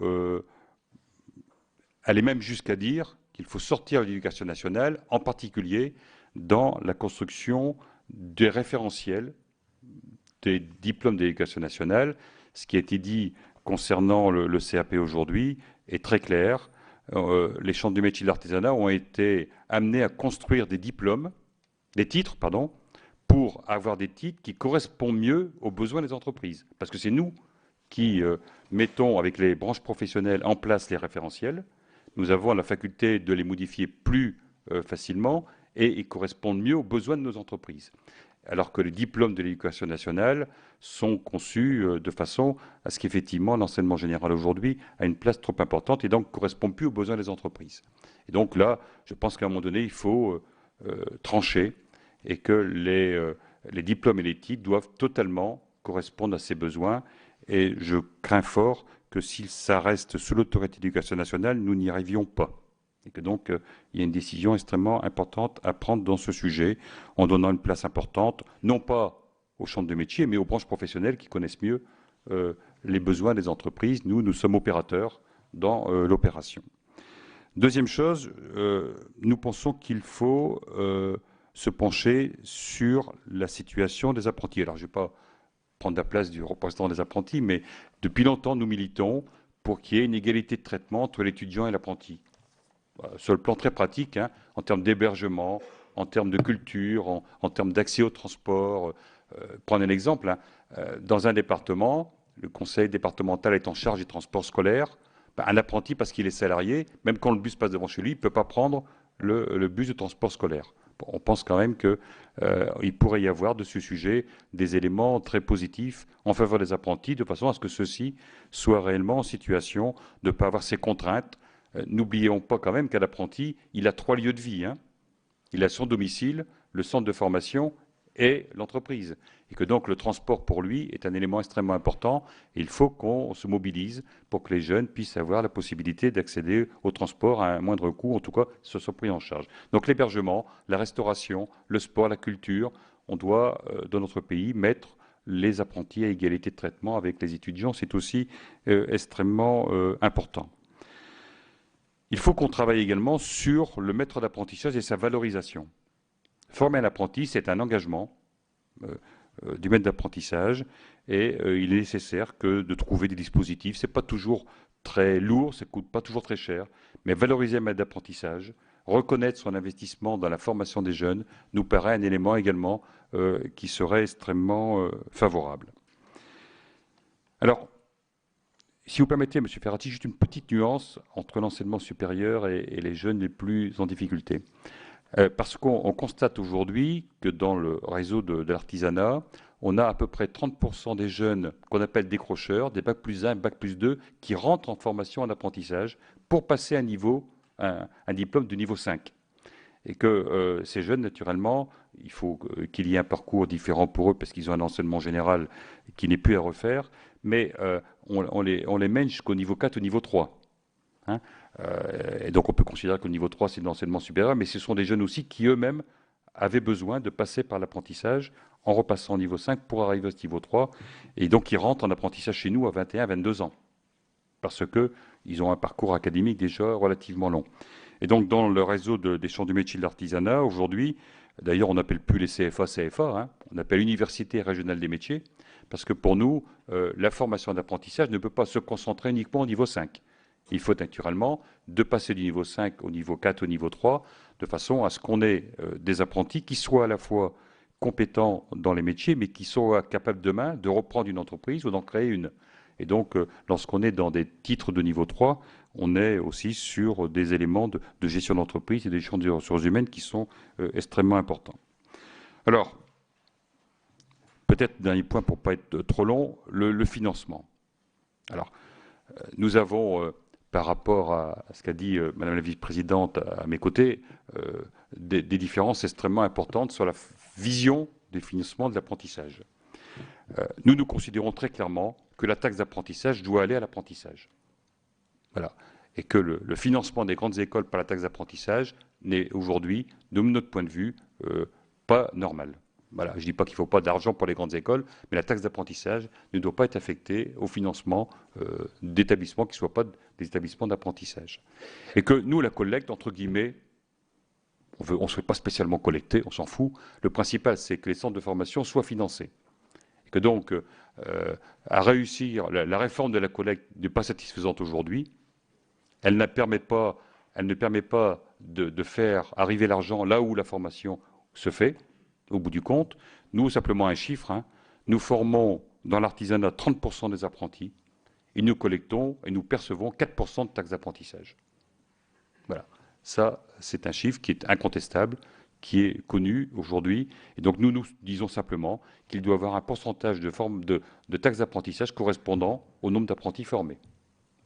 Voilà, c'est une règle très simple, c'est facile à calculer et je pense que c'est quelque chose auquel on devrait arriver. Et donc l'interlocuteur aujourd'hui, on trouve que c'est très bien, c'est le conseil régional qui, de par les nouveaux textes, a la compétence entière sur l'apprentissage, y compris sur l'orientation, ce qui est un élément extrêmement important. Et donc, ce qui nous paraît essentiel, c'est que le conseil régional étant le financeur, il ait des ressources de taxes d'apprentissage au conseil régional, ça ne nous gêne pas du tout, à la condition que cette ressource soit fléchée et obligatoirement reversée à l'apprentissage. Il est arrivé quelquefois que certains conseillers régionaux aient pu mélanger la recette et la dépense sans toujours l'affecter au bon endroit. Et donc, c'est bien qu'il y ait une affectation obligatoire. Et donc, voilà, nous souhaitons qu'il y ait par rapport à ça plus de visibilité, une traçabilité de la taxe d'apprentissage, une affectation aux centres qui utilisent, qui forment des apprentis. Et donc, en réalité, notre souhait, c'est bien qu'on arrive à travailler sur l'ensemble des aspects de l'apprentissage, le maître d'apprentissage, le jeune, le financement, les titres, les diplômes, de façon à ce que cette priorité soit une priorité nationale, collective, partagée, sur une durée qui soit stabilisée en termes de dispositifs. Nos entreprises sont culturellement prêtes à pouvoir continuer et amplifier le nombre d'apprentis. Je voudrais, si vous permettez, terminer en disant qu'on est quand même dans un pays dans lequel il y a un certain nombre de choses qui ne fonctionnent pas. Moi, je suis de la région Nord-Pas-de-Calais. Nous avons malheureusement 120 000 jeunes aujourd'hui qui sont dans les missions locales, enfin qui sont en dehors du parcours de l'emploi. Et dans l'université des métiers que je préside, nous avons 5 200 apprentis, mais nous avons 1000 places de libre dans le centre de formation. Donc quand vous avez 1000 places de libre et 120 000 jeunes qui aujourd'hui n'ont pas de formation, pas d'emploi, je pense qu'il y a un certain nombre de questions qu'il faut se poser, parce qu'au bout du compte, ça a été confirmé partout, quand les jeunes sortent de nos centres, c'est 70-75% qui sont à l'emploi. Et donc, il est un peu dommage qu'on n'arrive pas aujourd'hui à mettre en adéquation les besoins des entreprises qui restent réels, les jeunes qui sont au chômage et les outils de formation qui sont aujourd'hui développés. Dernier point, moi, je partage ce qu'a dit M. Martineau. C'est une erreur, je crois, qui a été faite de la part du gouvernement que d'arrêter le Fonds national de développement de l'apprentissage, qui était un bon outil pour mettre en place ces contrats d'objectifs moyens entre l'État et les régions. Et ça permettait à l'État, même si l'État ne s'occupe pas du fonctionnement, mais d'indiquer sa volonté politique de développer l'apprentissage. Et les COM, depuis quelques années, ont permis d'améliorer beaucoup les outils de formation en investissement. Et je pense que ce fonds national qui était alimenté par la taxe d'apprentissage, il aurait été bien qu'il puisse continuer pour marquer la volonté gouvernementale de développer ce mode de formation qui aujourd'hui est reconnu pour son efficacité. Merci de votre attention. Eh bien, merci à vous et merci en tout cas à tous les quatre des éléments que vous nous avez apportés en termes à la fois de constat, d'éclairage, mais également vous avez donné des pistes et même des éléments assez concrets pour essayer de faire reculer ce phénomène de la baisse de l'apprentissage dans notre pays. Alors nous avons maintenant quelques instants pour pouvoir dialoguer avec la salle. J'aurais voulu peut-être donner la parole à Catherine Morin-Sailly, qui est présidente de la Commission de la culture et de l'éducation et qui a donc cette compétence en matière d'apprentissage. Et puis je crois que des travaux aussi sont faits ou en cours dans cette commission. Donc je vous laisse la parole bien volontiers. Merci Madame la Présidente. D'abord, permettez-moi de vous féliciter pour l'organisation de cette table ronde qui est extrêmement enrichissante pour l'ensemble des collègues qui viennent d'un ensemble de commissions. Certes, la Commission de la culture, de l'éducation et de la communication a compétence puisqu'elle traite des questions relatives à l'éducation nationale et l'enseignement supérieur, mais également la Commission des affaires sociales. Et je crois que la Commission du développement économique est forcément éminemment intéressée par ce sujet. Donc, encore une fois, merci d'avoir organisé cette table ronde qui nous enrichit en plus utilement tranquillement dans une période où beaucoup de collègues aussi préparent l'arrivée des grandes régions avec ses compétences renforcées. Je crois que c'est le moment ou jamais pour enclencher des méthodes vertueuses, des décisions utiles à la promotion de l'apprentissage. Alors, au cœur de notre commission, forcément, on s'intéresse de longue date à la question de l'apprentissage et notamment l'effet positif en matière d'insertion professionnelle pour les jeunes, particulièrement les jeunes les moins qualifiés. Ce n'est plus à démontrer. Au cours de l'année 2013, nous nous sommes émus de la baisse du nombre des apprentis. Je rappellerai que les chiffres, c'est moins 3,1% en 2013. Et cette baisse concerne bien sûr les niveaux de qualification les plus faibles. Je note avec satisfaction, comme vous, que le gouvernement s'est enfin mobilisé il y a un an pour porter un objectif ambitieux en matière de développement de l'apprentissage au sein de l'éducation nationale. Je rappellerai les chiffres, il s'agit d'augmenter d'ici 2017 de 50% le nombre d'apprentis dans les lycées publics pour atteindre 60 000 apprentis. Vous dire qu'il y a eu une décennie d'efforts en faveur de l'apprentissage dans l'éducation nationale, notamment relancée par la loi dite Fillon, la loi de janvier 2005. Souvenez-vous des débats sur le collège unique, sur le socle commun de compétences et cette question de l'apprentissage. Malgré tout, les efforts n'ont pas été suivis et la place de cette filière de formation demeure encore trop marginale. On peut noter que le nombre d'apprentis a doublé depuis 2002, mais que les 40 000 apprentis de l'éducation nationale, c'est seulement 10% de l'effectif global des apprentis. Comme l'ont souligné à la fois de nombreux travaux, mais aussi les interventions faites ce matin, j'ai été extrêmement attentive à ce qui a été dit. Il y a des entraves persistantes au développement de l'apprentissage au sein de l'éducation nationale même. Alors certaines sont d'ordre structurel, d'autres sont d'ordre culturel. Au rang des entraves d'ordre structurel, vous avez tout simplement le fait que l'accès aux formations d'alternance est insuffisamment pris en compte au sein des procédures d'affectation et admission post-bac en fin de lycée. Le fait que l'accueil d'apprentis au sein des établissements scolaires se heurte, mes chers collègues, à des règles de gestion dissuasives et contre-productives.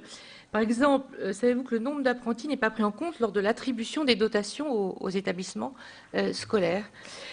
Troisièmement, au nom d'une orientation, enfin du refus d'une orientation trop précoce, la loi de refondation de l'école, dont nous avons débattu en 2013, a supprimé, vous le savez, les filières de pré-apprentissage et restreint le dispositif d'initiation au métier en alternance, dit DIMA.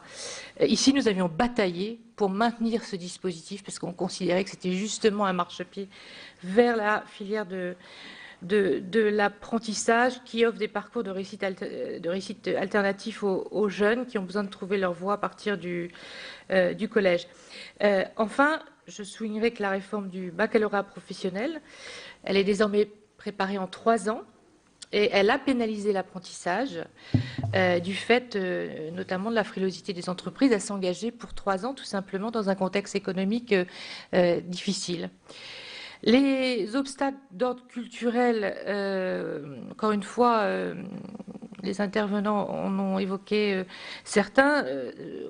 Au sein de l'éducation nationale, c'est une filière très très mal connue, pas du tout valorisée par les enseignants, pas plus par les conseillers d'orientation qui de toute façon sont rares. Il y a un vrai problème sur l'orientation. Cette orientation vers l'apprentissage se fait toujours par défaut et non pas par valorisation vers de nobles métiers. Il y a des réticences affichées de la part des enseignants de la filière professionnelle même et de leurs syndicats qui voient dans l'apprentissage une forme de concurrence au lycée professionnel classique. À cet égard, l'éducation nationale peine à considérer les entreprises comme des partenaires à part entière en matière de formation professionnelle. Ça a été rappelé dans le cadre de la réflexion sur les diplômes qu'a faite monsieur, qui est tout à fait exact. Ayant dit tout cela, et pour faire bref, il y a, je pense, des pistes d'amélioration qui existent, en particulier, par exemple, le développement des parcours mixtes de formation qui vont mêler formation scolaire et alternance. Encore une fois, cette mixité des parcours se heurte à des résistances multiples. Alors, c'est vrai au sein de l'institution, mais c'est vrai au niveau des conseils régionaux. Ça a été bien évoqué, et l'élaboration des futurs PRDF doit être l'occasion de réfléchir vraiment à tout cela, ainsi que la question de l'égalité entre les étudiants et les apprentis.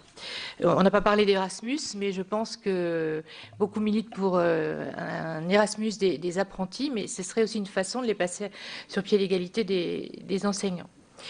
Dernier point, on peut gager aussi que le développement de l'apprentissage dans le pré-recrutement des enseignants, dans le cadre notamment du nouveau dispositif qui remplacera les emplois d'avenir professeurs, sera enfin l'amorce d'une évolution du regard porté sur les formations d'alternance au sein de l'institution. Pour conclure, c'est un défi forcément de taille. Seule une volonté politique forte au niveau national mais régional peut lever les blocages dans le cadre d'une démarche forcément partenariale, ce qui associe absolument l'État, l'école, les entreprises, les chambres de métiers. C'est essentiel. À la Commission de la Culture, on réfléchit beaucoup à ces questions pour apporter notre pierre à l'édifice, justement, dans ce moment un peu stratégique. On a engagé des travaux qu'on partagera bien sûr avec vous il y a quelques semaines de cela, et je parle sous contrôle du rapporteur qui a été désigné pour cette mission, qui est Guy-Dominique Kennel, ici présent, sur l'orientation. Parce que l'orientation, c'est finalement la clé de voûte du collège.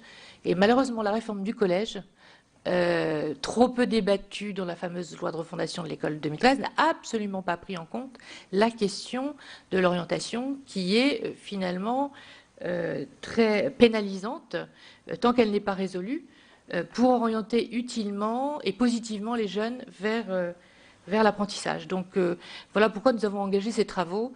Je crois que ça va dans le sens de ce que fait la délégation aux entreprises et les autres commissions du Sénat. Bien, merci Madame la Présidente. Alors, avant de laisser la parole aux uns et aux autres, j'ai bien noté vos demandes d'intervention. Je vais peut-être demander à Michel Forissier, puis ensuite à Guy-Dominique Kennel d'intervenir, puisqu'ils sont justement sur les travaux que vous avez cités, des travaux très récents, surtout le rapport qui a été, je crois, présenté hier en commission sociale cette fois. Alors, Michel Forissier. Oui, alors merci Madame la Présidente. Alors, je me suis investi avec quelques collègues suite à un travail que j'ai fait à mon arrivée au Sénat, qui était un rapport pour avis sur la mission emploi et comptes rattachés, où j'ai eu le plaisir de rencontrer Bertrand Martineau et d'échanger avec lui dans le cadre d'auditions sur la problématique de l'apprentissage des contrats aidés. Et puis aujourd'hui, j'ai entendu avec intérêt aussi Marc Ferrassi qui, je pense, nous ont à tous les deux donné l'ensemble des données essentielles sur le sujet. Alors je voudrais être aussi très court parce que je pense qu'aujourd'hui on ne pourra pas rentrer dans le détail des sujets. Et pour moi, pour vous dire que je ne pense pas que ce soit un problème de fonds supplémentaires à attribuer. Parce qu'aujourd'hui, dans un cadre budgétaire contraint, il faut se débrouiller avec l'argent qu'on peut mobiliser. Et on peut, là, les 3x3 que nous a expliqué Bertrand Martineau démontrent qu'en mettant 3 fois plus d'argent, on a 3 fois moins de réussite. Donc ça veut dire que quelque part, c'est pas que l'argent qui compte, bien sûr. Je n'irai pas non plus dans la caricature et vous dire que sans argent on peut tout faire, c'est pas ça mon propos, mais simplement qu'aujourd'hui, moi je voudrais attirer l'attention de mes collègues sur le fait qu'on consacre beaucoup d'argent à des contrats aidés et qu'à la sortie de ces contrats aidés, il y a peu de mise à l'emploi, alors que l'apprentissage conduit beaucoup plus à l'emploi. J'ai le prisme particulier de quelqu'un qui a géré une entreprise artisanale depuis 1968. En mai 68, j'ai créé ma première entreprise dans les métiers de la pierre, la sculpture, et tout ce qui va avec, restauration d'ouvrages historiques. Et j'ai toujours formé tout le personnel en formation interne, pas forcément même en allant jusqu'à des contrats d'apprentissage, mais parce qu'aussi, dans certains métiers, on a cette particularité où on a une culture professionnelle et où on forme aussi des gens responsables et des citoyens. Ça, il ne faut pas l'oublier. Je pense qu'aujourd'hui, effectivement, les missions locales, tout ce qui est des structures locales pour l'emploi, ont pallié à des déficiences des structures nationales, mais aujourd'hui, on part un peu dans tous les sens. Et en partant dans tous les sens, on perd en efficacité. C'est pour ça que le premier point que je crois qui a été mis en évidence et qu'il faut retenir, c'est qu'au moment où on va appliquer la loi NOTRe, il faut s'inspirer de l'Allemagne et de se dire c'est pas parce qu'on a transféré des compétences que l'État doit rester absent des pilotages. Et ça, c'est la grosse difficulté. Parce que en France, on a toujours tendance à passer à l'autre ce qui est compliqué, sans forcément lui en donner les moyens, et en lui disant ben, maintenant que tu as la compétence, tu te débrouilles. Non, je crois qu'il y a notamment des filières professionnelles. On avait pris l'exemple, par exemple, de la maintenance des éoliennes. Il ne va pas y avoir une formation dans chaque région, il y a de la place pour une formation en France. Donc je crois qu'il y a une échelle aussi des formations qui est importante. Je pense aussi qu'il faut fédérer autour du nouveau projet qu'on a à bâtir les partenaires sociaux, comme en Allemagne. C'est-à-dire que le principe de se dire l'État prélève et redistribue pose un problème, parce qu'effectivement, on se rend compte, on appelle une taxe d'apprentissage, et on se rend compte qu'il y a peu d'argent de la collecte de la taxe qui arrive sur l'apprentissage. Donc, il vaudrait mieux être dans un système comme en Allemagne, où on considère que pour le chef d'entreprise, c'est le développement d'un facteur humain, de la compétence, et c'est un enrichissement pour l'entreprise qui a un vivier de personnel formé à un métier. En plus, la relation avec l'éducation nationale, en France, ça a toujours été compliqué de mettre un politique, de mettre un chef d'entreprise et l'éducation nationale. Parce que chacun voulant, bien entendu, mordre un petit peu sur les compétences ou sur les missions de l'autre, je n'irai pas jusqu'à caricaturer ce qu'on entend très souvent, que toute la faute repose à l'éducation nationale, parce que je pense qu'on a un système éducatif, quoi qu'on en dise, où on a beaucoup de gens qui s'investissent et qu'il faut soutenir. Mais là aussi, il faut être sur un pilotage qui soit équilibré et sur un investissement réciproque qui permette de fédérer autour du projet. Parce que vous voyez, l'Allemagne, État fédéral, arrive à avoir un pilotage national, alors qu'en France, notre principe républicain qui dit d'une manière constitutionnelle que tous les citoyens doivent être traités de la même façon sur le territoire, on se rend compte qu'on n'y arrive pas. Donc je crois qu'aujourd'hui, il faut qu'on continue à s'investir sur ce sujet, mais on ne pourra pas arriver à des solutions durables dans le domaine de l'apprentissage si on ne rebâtit pas un code du travail en France approprié au XXIe siècle. Parce que dans l'apprentissage, c'est quand même le monde du travail. Évidemment, avec l'éducation nationale qui doit valider les diplômes, qui doit s'assurer de la qualité de l'enseignement. Mais pour moi, c'est un tout. Et aujourd'hui, on a une chance inouïe, c'est que dans l'application de la loi NOTRe, les régions ont le pouvoir d'expérimentation. Et moi, je crois beaucoup à certaines régions. J'appartiens à la région Rhône-Alpes, qui est quand même une très grosse région où il y a beaucoup d'économies. Et ma collègue l'a dit avant moi, je crois qu'aujourd'hui, c'est dans nos projets régionaux qu'il faut réfléchir quelle va être la place de la région et surtout les liens avec les autres institutions. Parce qu'aujourd'hui, moi, je ne connais pas de système qui puisse fonctionner correctement si on n'a pas un organigramme clair. Et sur l'apprentissage, c'est un cas typique. À un moment donné, on se dit, mais ça dépend de qui. Et puis aussi, il faut aussi, pardonnez-moi, c'est une vue politique, mais enfin, je fais aussi de la politique, on va dire même à temps complet. Ce qu'il y a d'important, ça serait qu'on puisse fédérer comme ça se fait en Allemagne, les syndicats de salariés d'un côté et les syndicats patronaux de l'autre. Parce que s'ils parlaient d'une seule voix, pardonnez-moi, mesdames et messieurs, ça serait quand même plus facile pour nous de pouvoir bâtir. Parce qu'aujourd'hui, il faut déjà qu'on mette tout le monde d'accord sur chaque sujet, ça ne marche pas. Donc je crois qu'il y a cette arborescence qu'il faut trouver. Excusez-moi d'avoir été trop long. Merci. Alors donc ensuite Guy-Dominique Kennel aussi qui peut nous faire part de ses travaux. Et après j'ai noté un certain nombre de demandes. Nous allons essayer d'aller dans les temps qui nous sont impartis. Alors, je vais essayer d'être le plus bref, et quand je dis ça, c'est dangereux parce qu'habituellement on est très long. D'abord vous dire que bon, j'ai une petite expérience en matière d'apprentissage puisque j'ai été directeur de centre de formation d'apprentis pendant 10 ans et ensuite après inspecteur de l'éducation nationale en charge de l'apprentissage parce qu'aucun de mes autres collègues n'a souhaité le faire. Ça vous dit tout. Alors, sans remonter à Mathusalem, simplement vous dire que l'apprentissage souffre de son image. Et pourquoi ? Parce qu'il fut un temps, avant que ce ne soit ouvert aux autres niveaux, que le niveau 5, l'orientation vers l'apprentissage se faisait par la négative.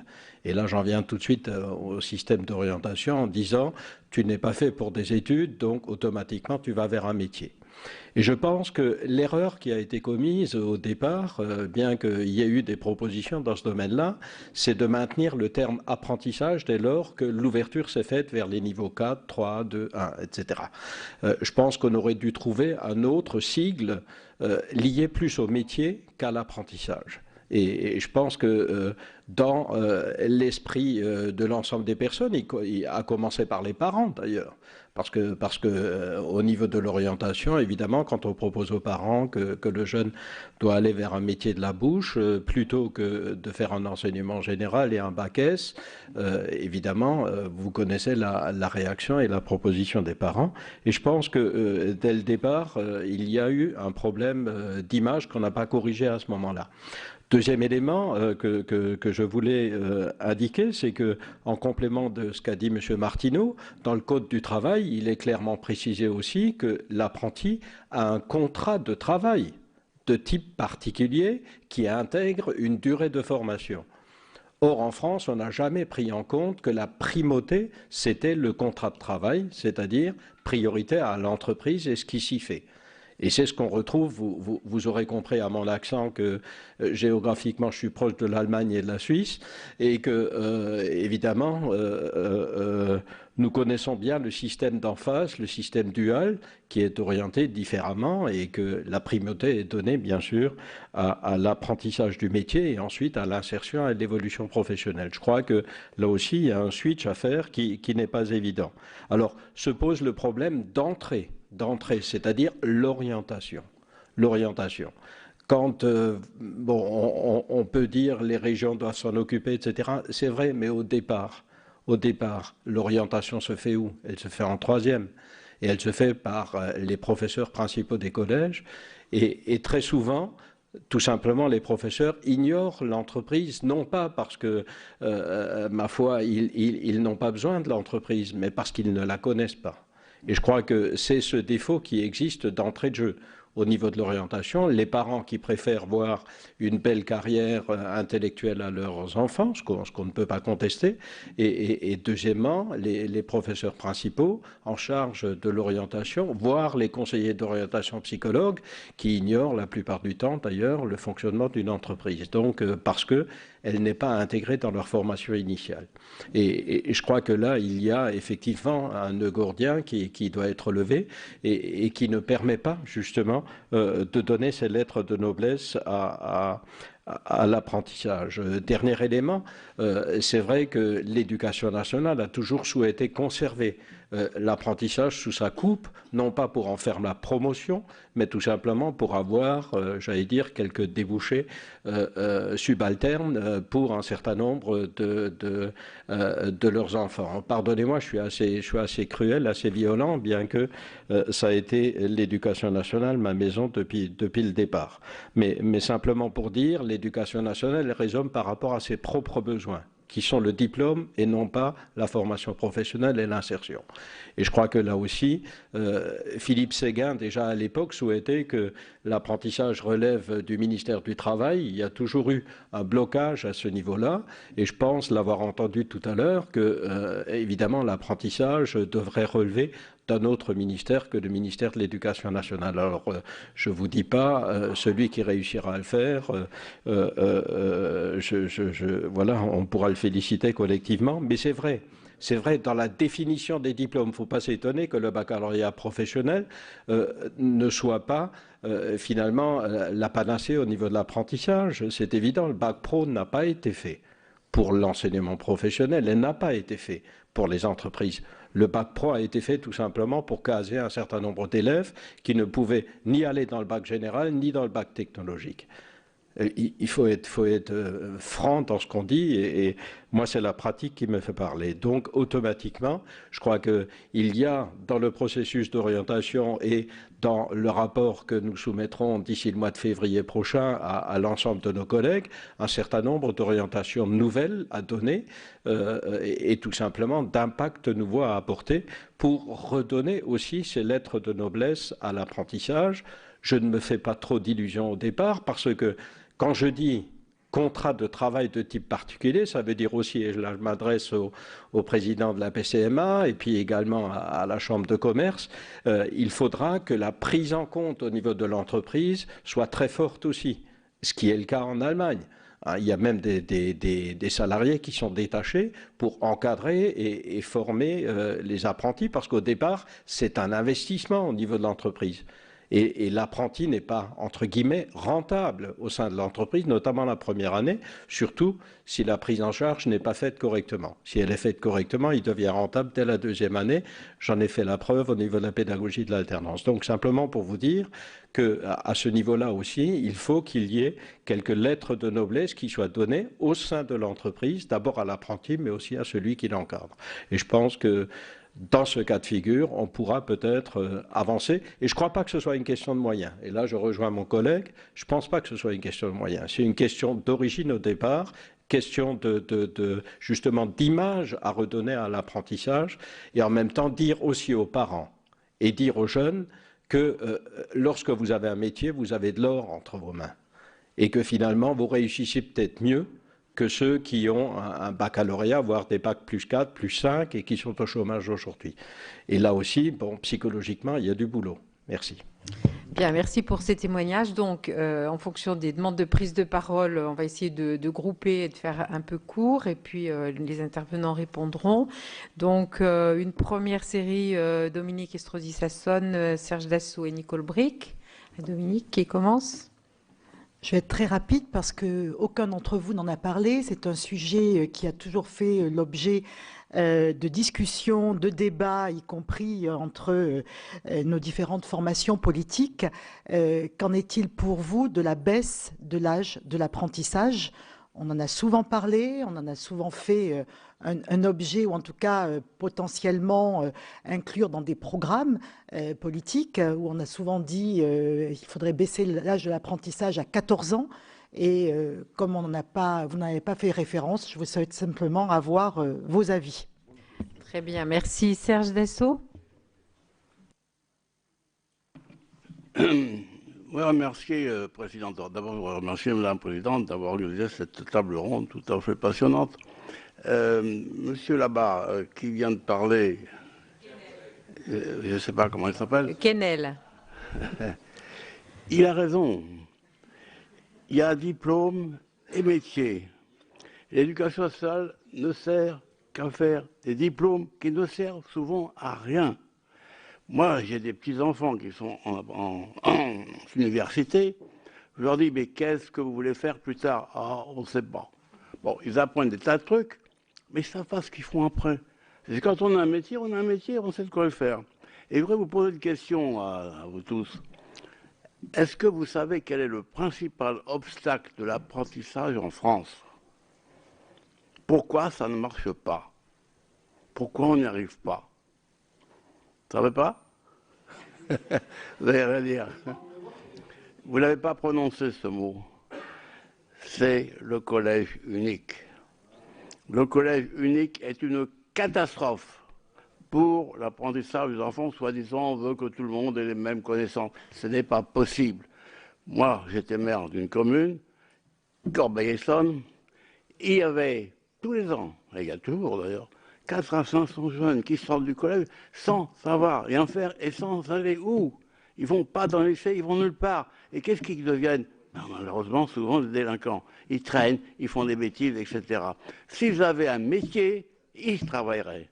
Or, on ne leur apprend pas un métier. Et il faudrait que, à la sortie de primaire, ce qui est le cas dans d'autres pays, on fasse une sélection entre les gosses qui sont capables de faire des diplômes et ceux qui veulent apprendre un métier. Il faut leur apprendre un métier à partir de 14 ans et pas à la sortie du collège ou avant. C'est trop tard. Il faut qu'ils commencent. Donc le problème est un problème aussi d'image, vous l'avez dit, l'apprentissage de la mauvaise image. Mais finalement, pour tous les enfants, il faut leur apprendre un métier. Et il y a les missions locales dont on a parlé aussi, qui essayent, après l'éducation sociale, qui s'en fout. L'éducation sociale ne s'en occupe pas. Ils ne financent pas les CFA, ils ne financent pas les missions locales, qui bricolent après pour sortir les jeunes de leur situation.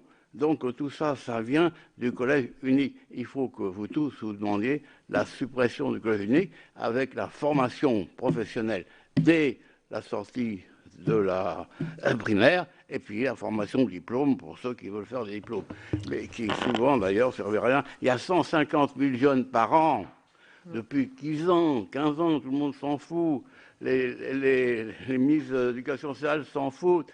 Qu'est-ce qu'ils font, ces bofs gaz? Et ils sortent du collège, du lycée ou de l'université sans savoir rien faire.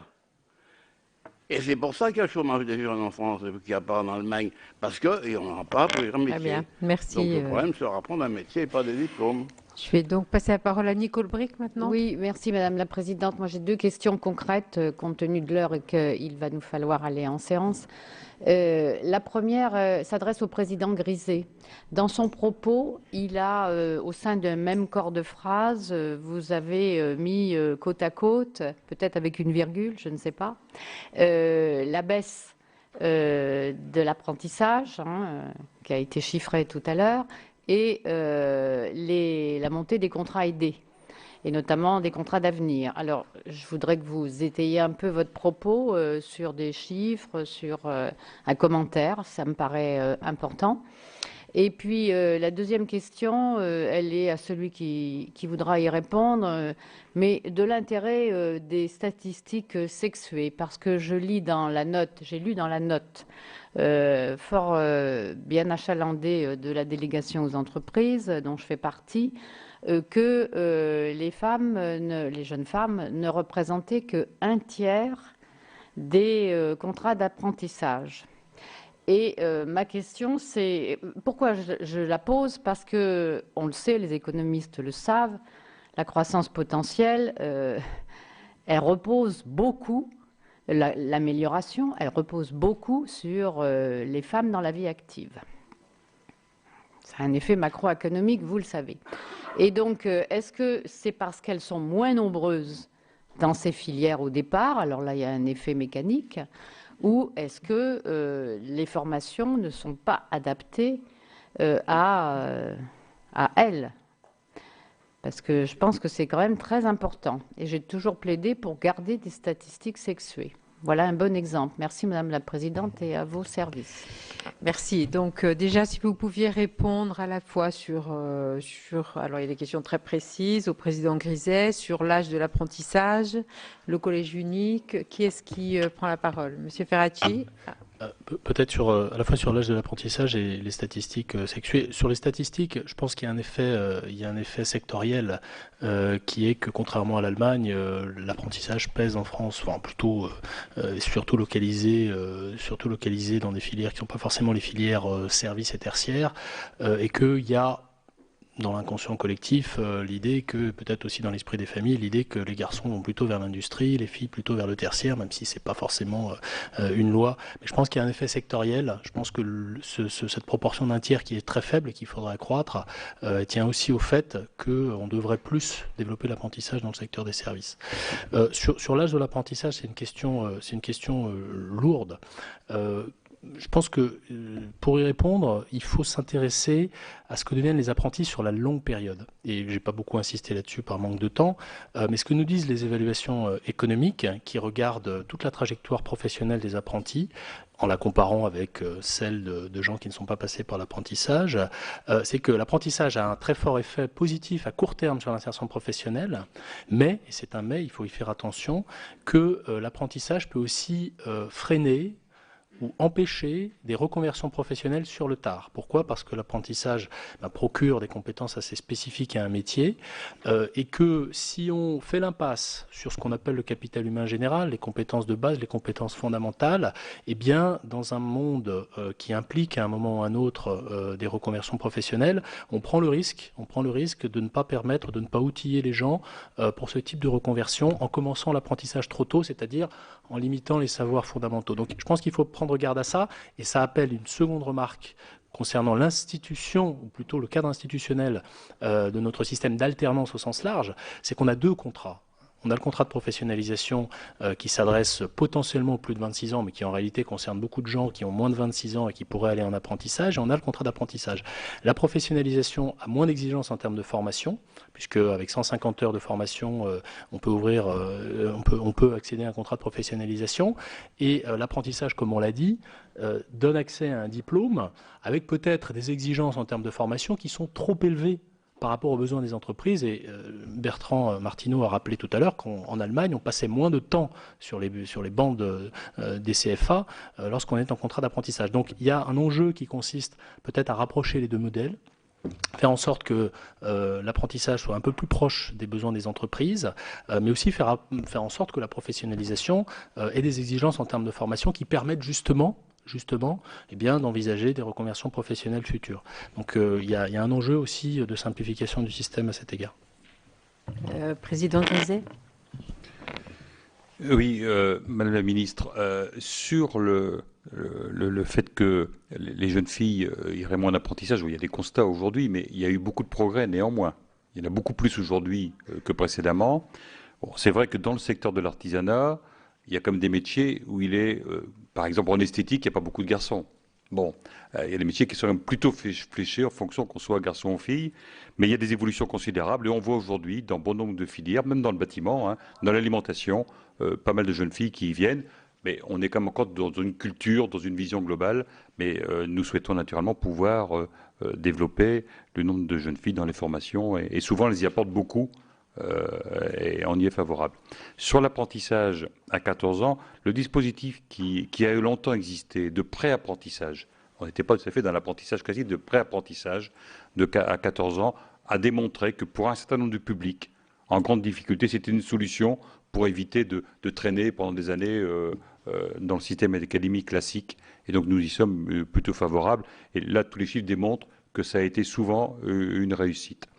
Concernant la concurrence avec les contrats aidés, madame, les contrats d'avenir, bon, je crois que M. Martineau l'a dit lui-même très bien, toute la mobilisation, les objectifs donnés aux préfets qui ont eux-mêmes fait retomber sur toutes les structures de façon très dynamique le fait qu'il fallait donner une priorité aux contrats d'avenir et aux emplois jeunes, ont naturellement mobilisé la totalité de l'énergie sur ces contrats et ont laissé tomber la priorité sur l'apprentissage. Tout ça est démontré dans l'ensemble des départements de France, sans exception. Les préfets ont très bien fait leur travail, hein. Ils avaient des chiffres à rendre quasiment tous les mois. Et donc, naturellement, la pression a été telle que ces contrats ont été prioritaires sur les contrats d'apprentissage. Mais c'est un effet conjoncturel, pas structurel. Naturellement, mais parce que les contrats ont dû... Les préfets, l'État avait donné des objectifs très clairs.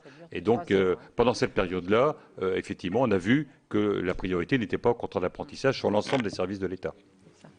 Sur la question de la tutelle, apprentissage, éducation nationale ou ministère de l'économie, est-ce que quelqu'un veut en dire un mot? Alors, En tant qu'ancien responsable au ministère de l'Emploi, je serais tendance à dire il faut tout ramener au travail et à l'emploi. En fait, ce serait compliqué. Il y a 3 problèmes. Bon, d'abord, il faut savoir que le ministère du Travail, il n'a pas les personnels pour faire ça. Il n'y a pas, ni au niveau déconcentré, où il n'y a plus personne, ni au niveau central. Sachez qu'à la Délégation générale à l'emploi et à la formation professionnelle, les personnes qui s'occupent de l'apprentissage, c'est 3 personnes. Voilà, mais je dis, enfin, pour ce que le ministère du Travail a à faire, c'est tout à fait suffisant, mais enfin, il faudrait recruter des dizaines et des dizaines de personnes, etc. Donc, il y a un problème de personnel, de qualification, etc. Bon. Mais ça, à la limite, ça peut se régler, on sait faire du Lego administratif, voilà. Le deuxième sujet, c'est quand même que dans un système d'apprentissage, le minimum d'un système d'apprentissage, c'est un référentiel de diplômes nationaux. C'est ce qui existe en Allemagne. Et ça, techniquement, c'est quand même l'éducation nationale qui doit faire techniquement la maintenance de ces diplômes. Alors là où il faut que les entreprises participent beaucoup plus, c'est sur la partie professionnelle, mais sur la partie tronc commun enseignement général, même si je considère qu'il faudrait la réduire, pour le meilleur et pour le pire, mais l'éducation nationale est incontournable. Troisième élément, l'éducation nationale est tout à fait incontournable sur un élément qui a été beaucoup souligné, qui est l'orientation. Ce n'est pas le ministère du Travail qui va orienter les gosses à 16 ans. Ou à 14 ans, ou à 15 ans. Donc essayer de couper le lien avec le ministère de l'Éducation nationale, je pense que ça ne peut pas se faire. Je crois qu'il faut plutôt que l'Éducation nationale s'acculture à l'apprentissage. Je ne dis pas que c'est simple, mais je crois que c'est incontournable, plutôt que d'essayer de lui extirper l'apprentissage et de le redonner au ministère du Travail, ou pourquoi pas au ministère de l'Économie, etc. Pour des raisons vraiment techniques. Juste, si vous avez 2 minutes, d'abord, je partage tout ce qui a été dit sur les fonds publics sur l'apprentissage. On peut dire qu'ils sont plutôt pas bien répartis, il y a tout un tas de problèmes, il ne faudrait pas reparler de la taxe d'apprentissage, une partie qui va aux régions qui n'est pas reversée à l'apprentissage. Tout ce qu'a dit M. Griset, je suis en grande partie d'accord. Il y a un problème de répartition des moyens. Cela étant, globalement, c'est peut-être la vraie bonne nouvelle, c'est globalement, on n'a pas de problème d'argent. On n'a pas de problème d'argent. Au passage, le réservoir, si on veut faire 100 000, 150 000 apprentis en plus en France, le réservoir, on sait où il est. Il est dans les lycées professionnels. Ils ne sont pas sur la planète Mars, les jeunes. Bon. Donc, ils sont dans les lycées professionnels. Or, la bonne nouvelle, c'est qu'une année de formation en lycée professionnel, ça coûte 12 000 € pour les finances publiques, toujours, alors que l'apprentissage, ça coûte 8 500, 9 000 €, ça dépend des années, parce que ça change chaque année, les primes changent, on a une instabilité terrible. Mais enfin, ça coûte 8 500 € à peu près par an et par apprenti pour l'ensemble des finances publiques, je mets la région, l'État, etc. Donc, exonération de charges, etc. Donc, ça veut dire qu'à chaque fois que vous allez transférer, enfin, basculer un jeune d'un lycée pro vers l'apprentissage, vous allez faire des économies sur les finances publiques. Donc, moi, je prétends qu'on peut faire 150 000 apprentis de plus en faisant des économies sur les finances publiques. On n'a pas de problème d'argent en France sur l'éducation et la formation en général. Simplement, l'argent est terriblement mal réparti.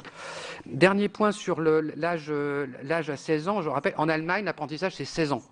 Et ça dure 3 ans. Pas 2 ans et demi, etc. Ça dure 3 ans.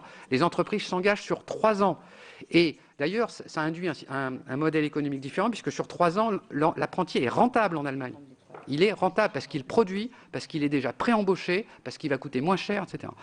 L'apprentissage, alors maintenant, avant 16 ans, moi j'ai toujours été relativement hostile pour plusieurs raisons. D'abord, beaucoup de chefs d'entreprise disent qu'à 14 ans, les jeunes ne sont pas matures. Déjà à 16 ans, les jeunes ne savent pas ce qu'ils veulent faire, ils sont totalement immatures, etc. Ils ne savent pas du tout. Donc, ce qu'il faut faire, c'est développer absolument du pré-apprentissage, des stages de découverte, de l'orientation.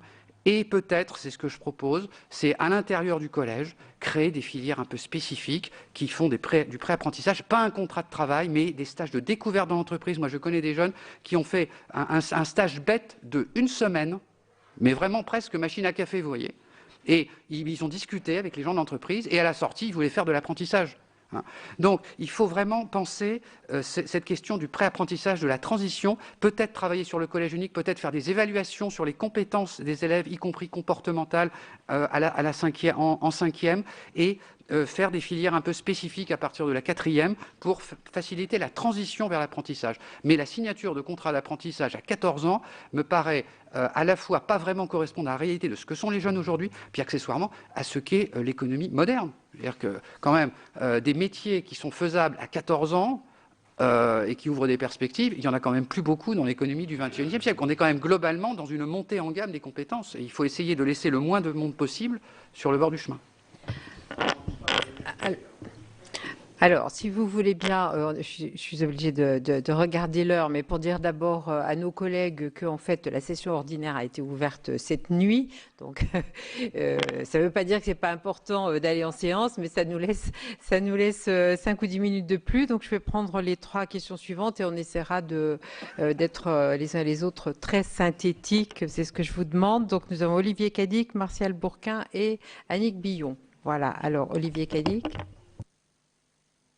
Merci Madame la Présidente. Oui, première question, ça a été évoqué un moment, 2 apprentis sur 3, donc en Allemagne, sont embauchés dans l'entreprise qui les a reçus. En France, c'est 1 sur 3.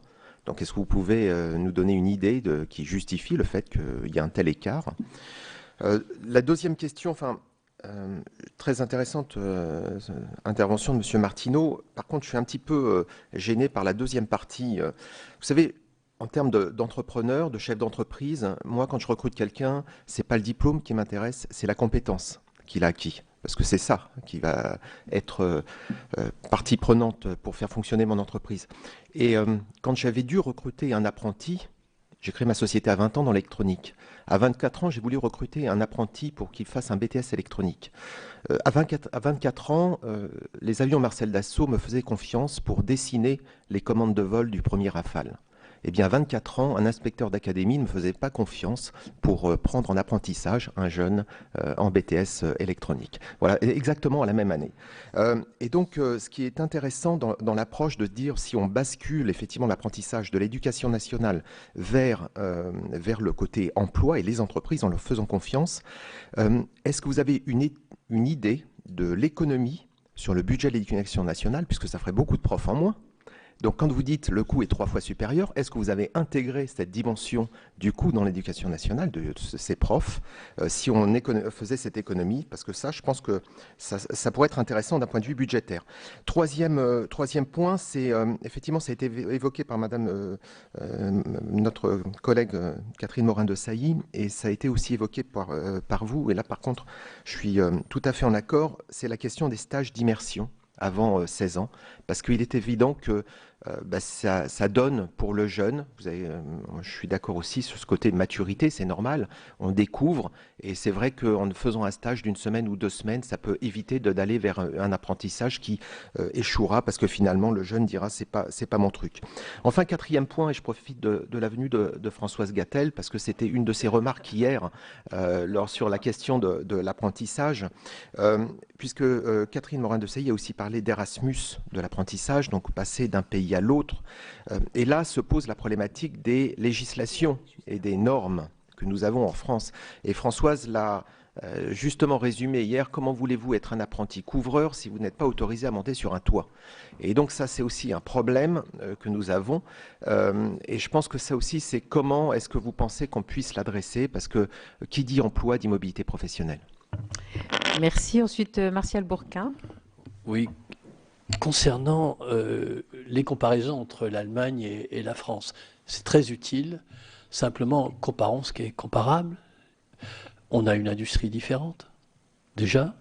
Deuxième chose, on a en Allemagne, l'alternance est le cœur du système éducatif. C'est la seule voie pour aller à certains métiers. Et l'apprentissage est un espace légitime de qualification, complètement légitimé au niveau de la société. En France, nous avons une dualité entre le lycée professionnel et l'apprentissage, si bien que nous trouvons avec quasiment 2 filières de formation. Et donc, réfléchissons un peu comment nous pouvons mieux valoriser, et quelles que soient les alternances, l'alternance en France. Et de ce point de vue, je pense que les régions doivent avoir la main. Les régions doivent avoir la main, comme c'était dit tout à l'heure par M. Griset, sur la collecte de l'apprentissage, la taxe d'apprentissage. Et avoir avec, bien sûr, comme on disait, une affectation obligatoire, mais aussi le dialogue dans le cadre des plans régionaux de développement des formations, un débat avec les filières professionnelles pour pouvoir ensuite avoir un plan audacieux de l'apprentissage. Si on ne fait pas ça, on se retrouvera dans 4-5 ans, on fera les mêmes constats ici. Et donc, je le dis ça, quelles que soient nos divergences ou nos opinions politiques, on est devant un problème structurel. Et pour légitimer l'apprentissage, pas seulement en faire une école de la deuxième chance, en faire une formation initiale à part entière, eh bien, nous devons prendre des directions différentes et surtout simplifier. C'est quand même bien de dire que dans le plan apprentissage, il n'y a plus de problème financier. C'est bien qu'on est devant un problème culturel. Et si on est devant un problème culturel, empoignons-le, puis réglons-le. Bien, alors on va terminer avec Annick Billon. Oui, merci Madame la Présidente. Je vais être assez brève. Je pense qu'effectivement, c'est intéressant de s'enrichir de ce qui est fait à côté, surtout si ça marche, moi. Sortir l'éducation nationale, c'est une des clés que vous avez évoquées pour relancer, développer l'apprentissage. Donc je rejoins mon collègue lorsqu'il fait référence à la difficulté de réformer l'éducation nationale, même jusqu'à aller à sortir l'éducation nationale de l'apprentissage. Et lorsque vous dites, Monsieur Ferracci, oui, qu'il faut flécher l'apprentissage sur les premiers niveaux de formation, donc vous écartez un petit peu le supérieur, c'est valable pour effectivement lutter contre le chômage des jeunes sans diplôme, mais comme le soulignait un de mes collègues tout à l'heure, il y a aussi du chômage de jeunes diplômés. Donc est-ce que finalement ça serait peut-être opposer le supérieur aux premières formations, on va dire, et on a tendance facilement en France déjà à opposer systématiquement, et on le voit bien, l'apprentissage n'est pas culturel, donc se dire que finalement on flèche, j'ai peut-être mal compris, je vous vois dire non, on flèche plus précisément les premiers degrés de formation par rapport au supérieur, n'est-ce pas apporter de l'eau au moulin à la culture française qui oppose systématiquement le supérieur à d'autres formations. Et je voulais juste faire référence à tous nos travaux qu'on a eus pendant toute cette année au sein de la délégation aux entreprises, et on l'a bien vu dans les interventions, on a tendance, nous, politiques, à systématiquement vouloir apporter des nouveaux outils, les contrats jeunes, les contrats d'avenir, etc. En réalité, on a l'apprentissage, eh ben, concentrons nos efforts sur un outil et évitons de nous disperser. Voilà, merci. Très bien, merci. Alors, Monsieur Ferracci, je crois que vous souhaitez répondre. Non, je reviens un petit peu sur mes propos. Enfin, pas pour les contredire, mais l'idée, encore une fois, c'est pas de déshabiller Paul pour habiller Pierre, hein, qu'on soit bien clair. Le constat qu'on fait, encore une fois, c'est que du point de vue de l'efficacité de la dépense publique et du point de vue de l'efficacité de la dépense des entreprises, du point de vue de l'efficacité collective, c'est plus intéressant d'investir sur les apprentis les moins qualifiés. Ça va jusqu'au bac, le cas échéant, au bac professionnel. Le fait que l'apprentissage ait une mauvaise image n'est pas, et ça je pense que l'exemple allemand le souligne assez, n'est pas la conséquence du fait qu'il y aurait des apprentis dans l'enseignement secondaire. La preuve, c'est qu'en Allemagne, il n'y a pas d'apprentis dans le supérieur et que le système a une très bonne image. Donc je pense que l'enjeu ici n'est pas là. L'enjeu n'est pas forcément de rajouter des moyens, ça je souscris totalement à ce qui a été dit. En revanche, l'enjeu, et que toutes les sommes qui sont censées financer l'apprentissage financent effectivement l'apprentissage. Et là, je suis totalement d'accord avec ce qui a été dit par M. Griset. Le problème du hors-quota, le problème de ce dispositif qui permet de financer des établissements de son choix lorsqu'on est une entreprise, sans forcément que cela finance des formations en apprentissage, eh bien détourne une partie des ressources. Et il se trouve que ces ressources sont détournées principalement des formations qui pourraient s'adresser aux gens les moins qualifiés. Donc je pense que, pour être très concret, approfondir la réforme du hors-quota, comme ça a été initié par la loi Sapin de mars 2014, pour aller, nous on le préconise dans la note du Conseil d'analyse économique, pour aller vers une suppression pure et simple du hors-quota, c'est une voie vers laquelle il faut aller. Et par ailleurs, je pense qu'il faut arriver, encore une fois, à trouver des ressources pour financer ces dispositifs de pré-apprentissage dont il a été question et auxquels moi je crois beaucoup, mais qui sont extrêmement coûteux. Donc, dans les moyens qu'on a, je pense qu'il faut faire une réallocation des ressources sur des dispositifs qui marchent et particulièrement sur des dispositifs qui sont à peu près les seuls permettant d'insérer les jeunes sans diplôme. Voilà pour cette table ronde dans le cadre des travaux de la délégation aux entreprises présidée par la sénatrice Les Républicains Elisabeth Lamure, table ronde consacrée à l'apprentissage et plus précisément au recul de l'apprentissage. On le sait, en 2014, il n'y a eu que 273 000 nouveaux contrats d'apprentissage. C'est peu, notamment si on compare ce chiffre à celui de nos voisins européens, l'Allemagne par exemple, où ce dispositif est jugé très efficace et largement choisi par les jeunes pour s'insérer dans la vie professionnelle. Vous pouvez toujours voir et revoir toutes les séances sur notre site sur publicsénat.fr. Prochain rendez-vous de l'actualité parlementaire cet après-midi à 14h45 pour les questions d'actualité au gouvernement. Très bonne journée sur les chaînes parlementaires.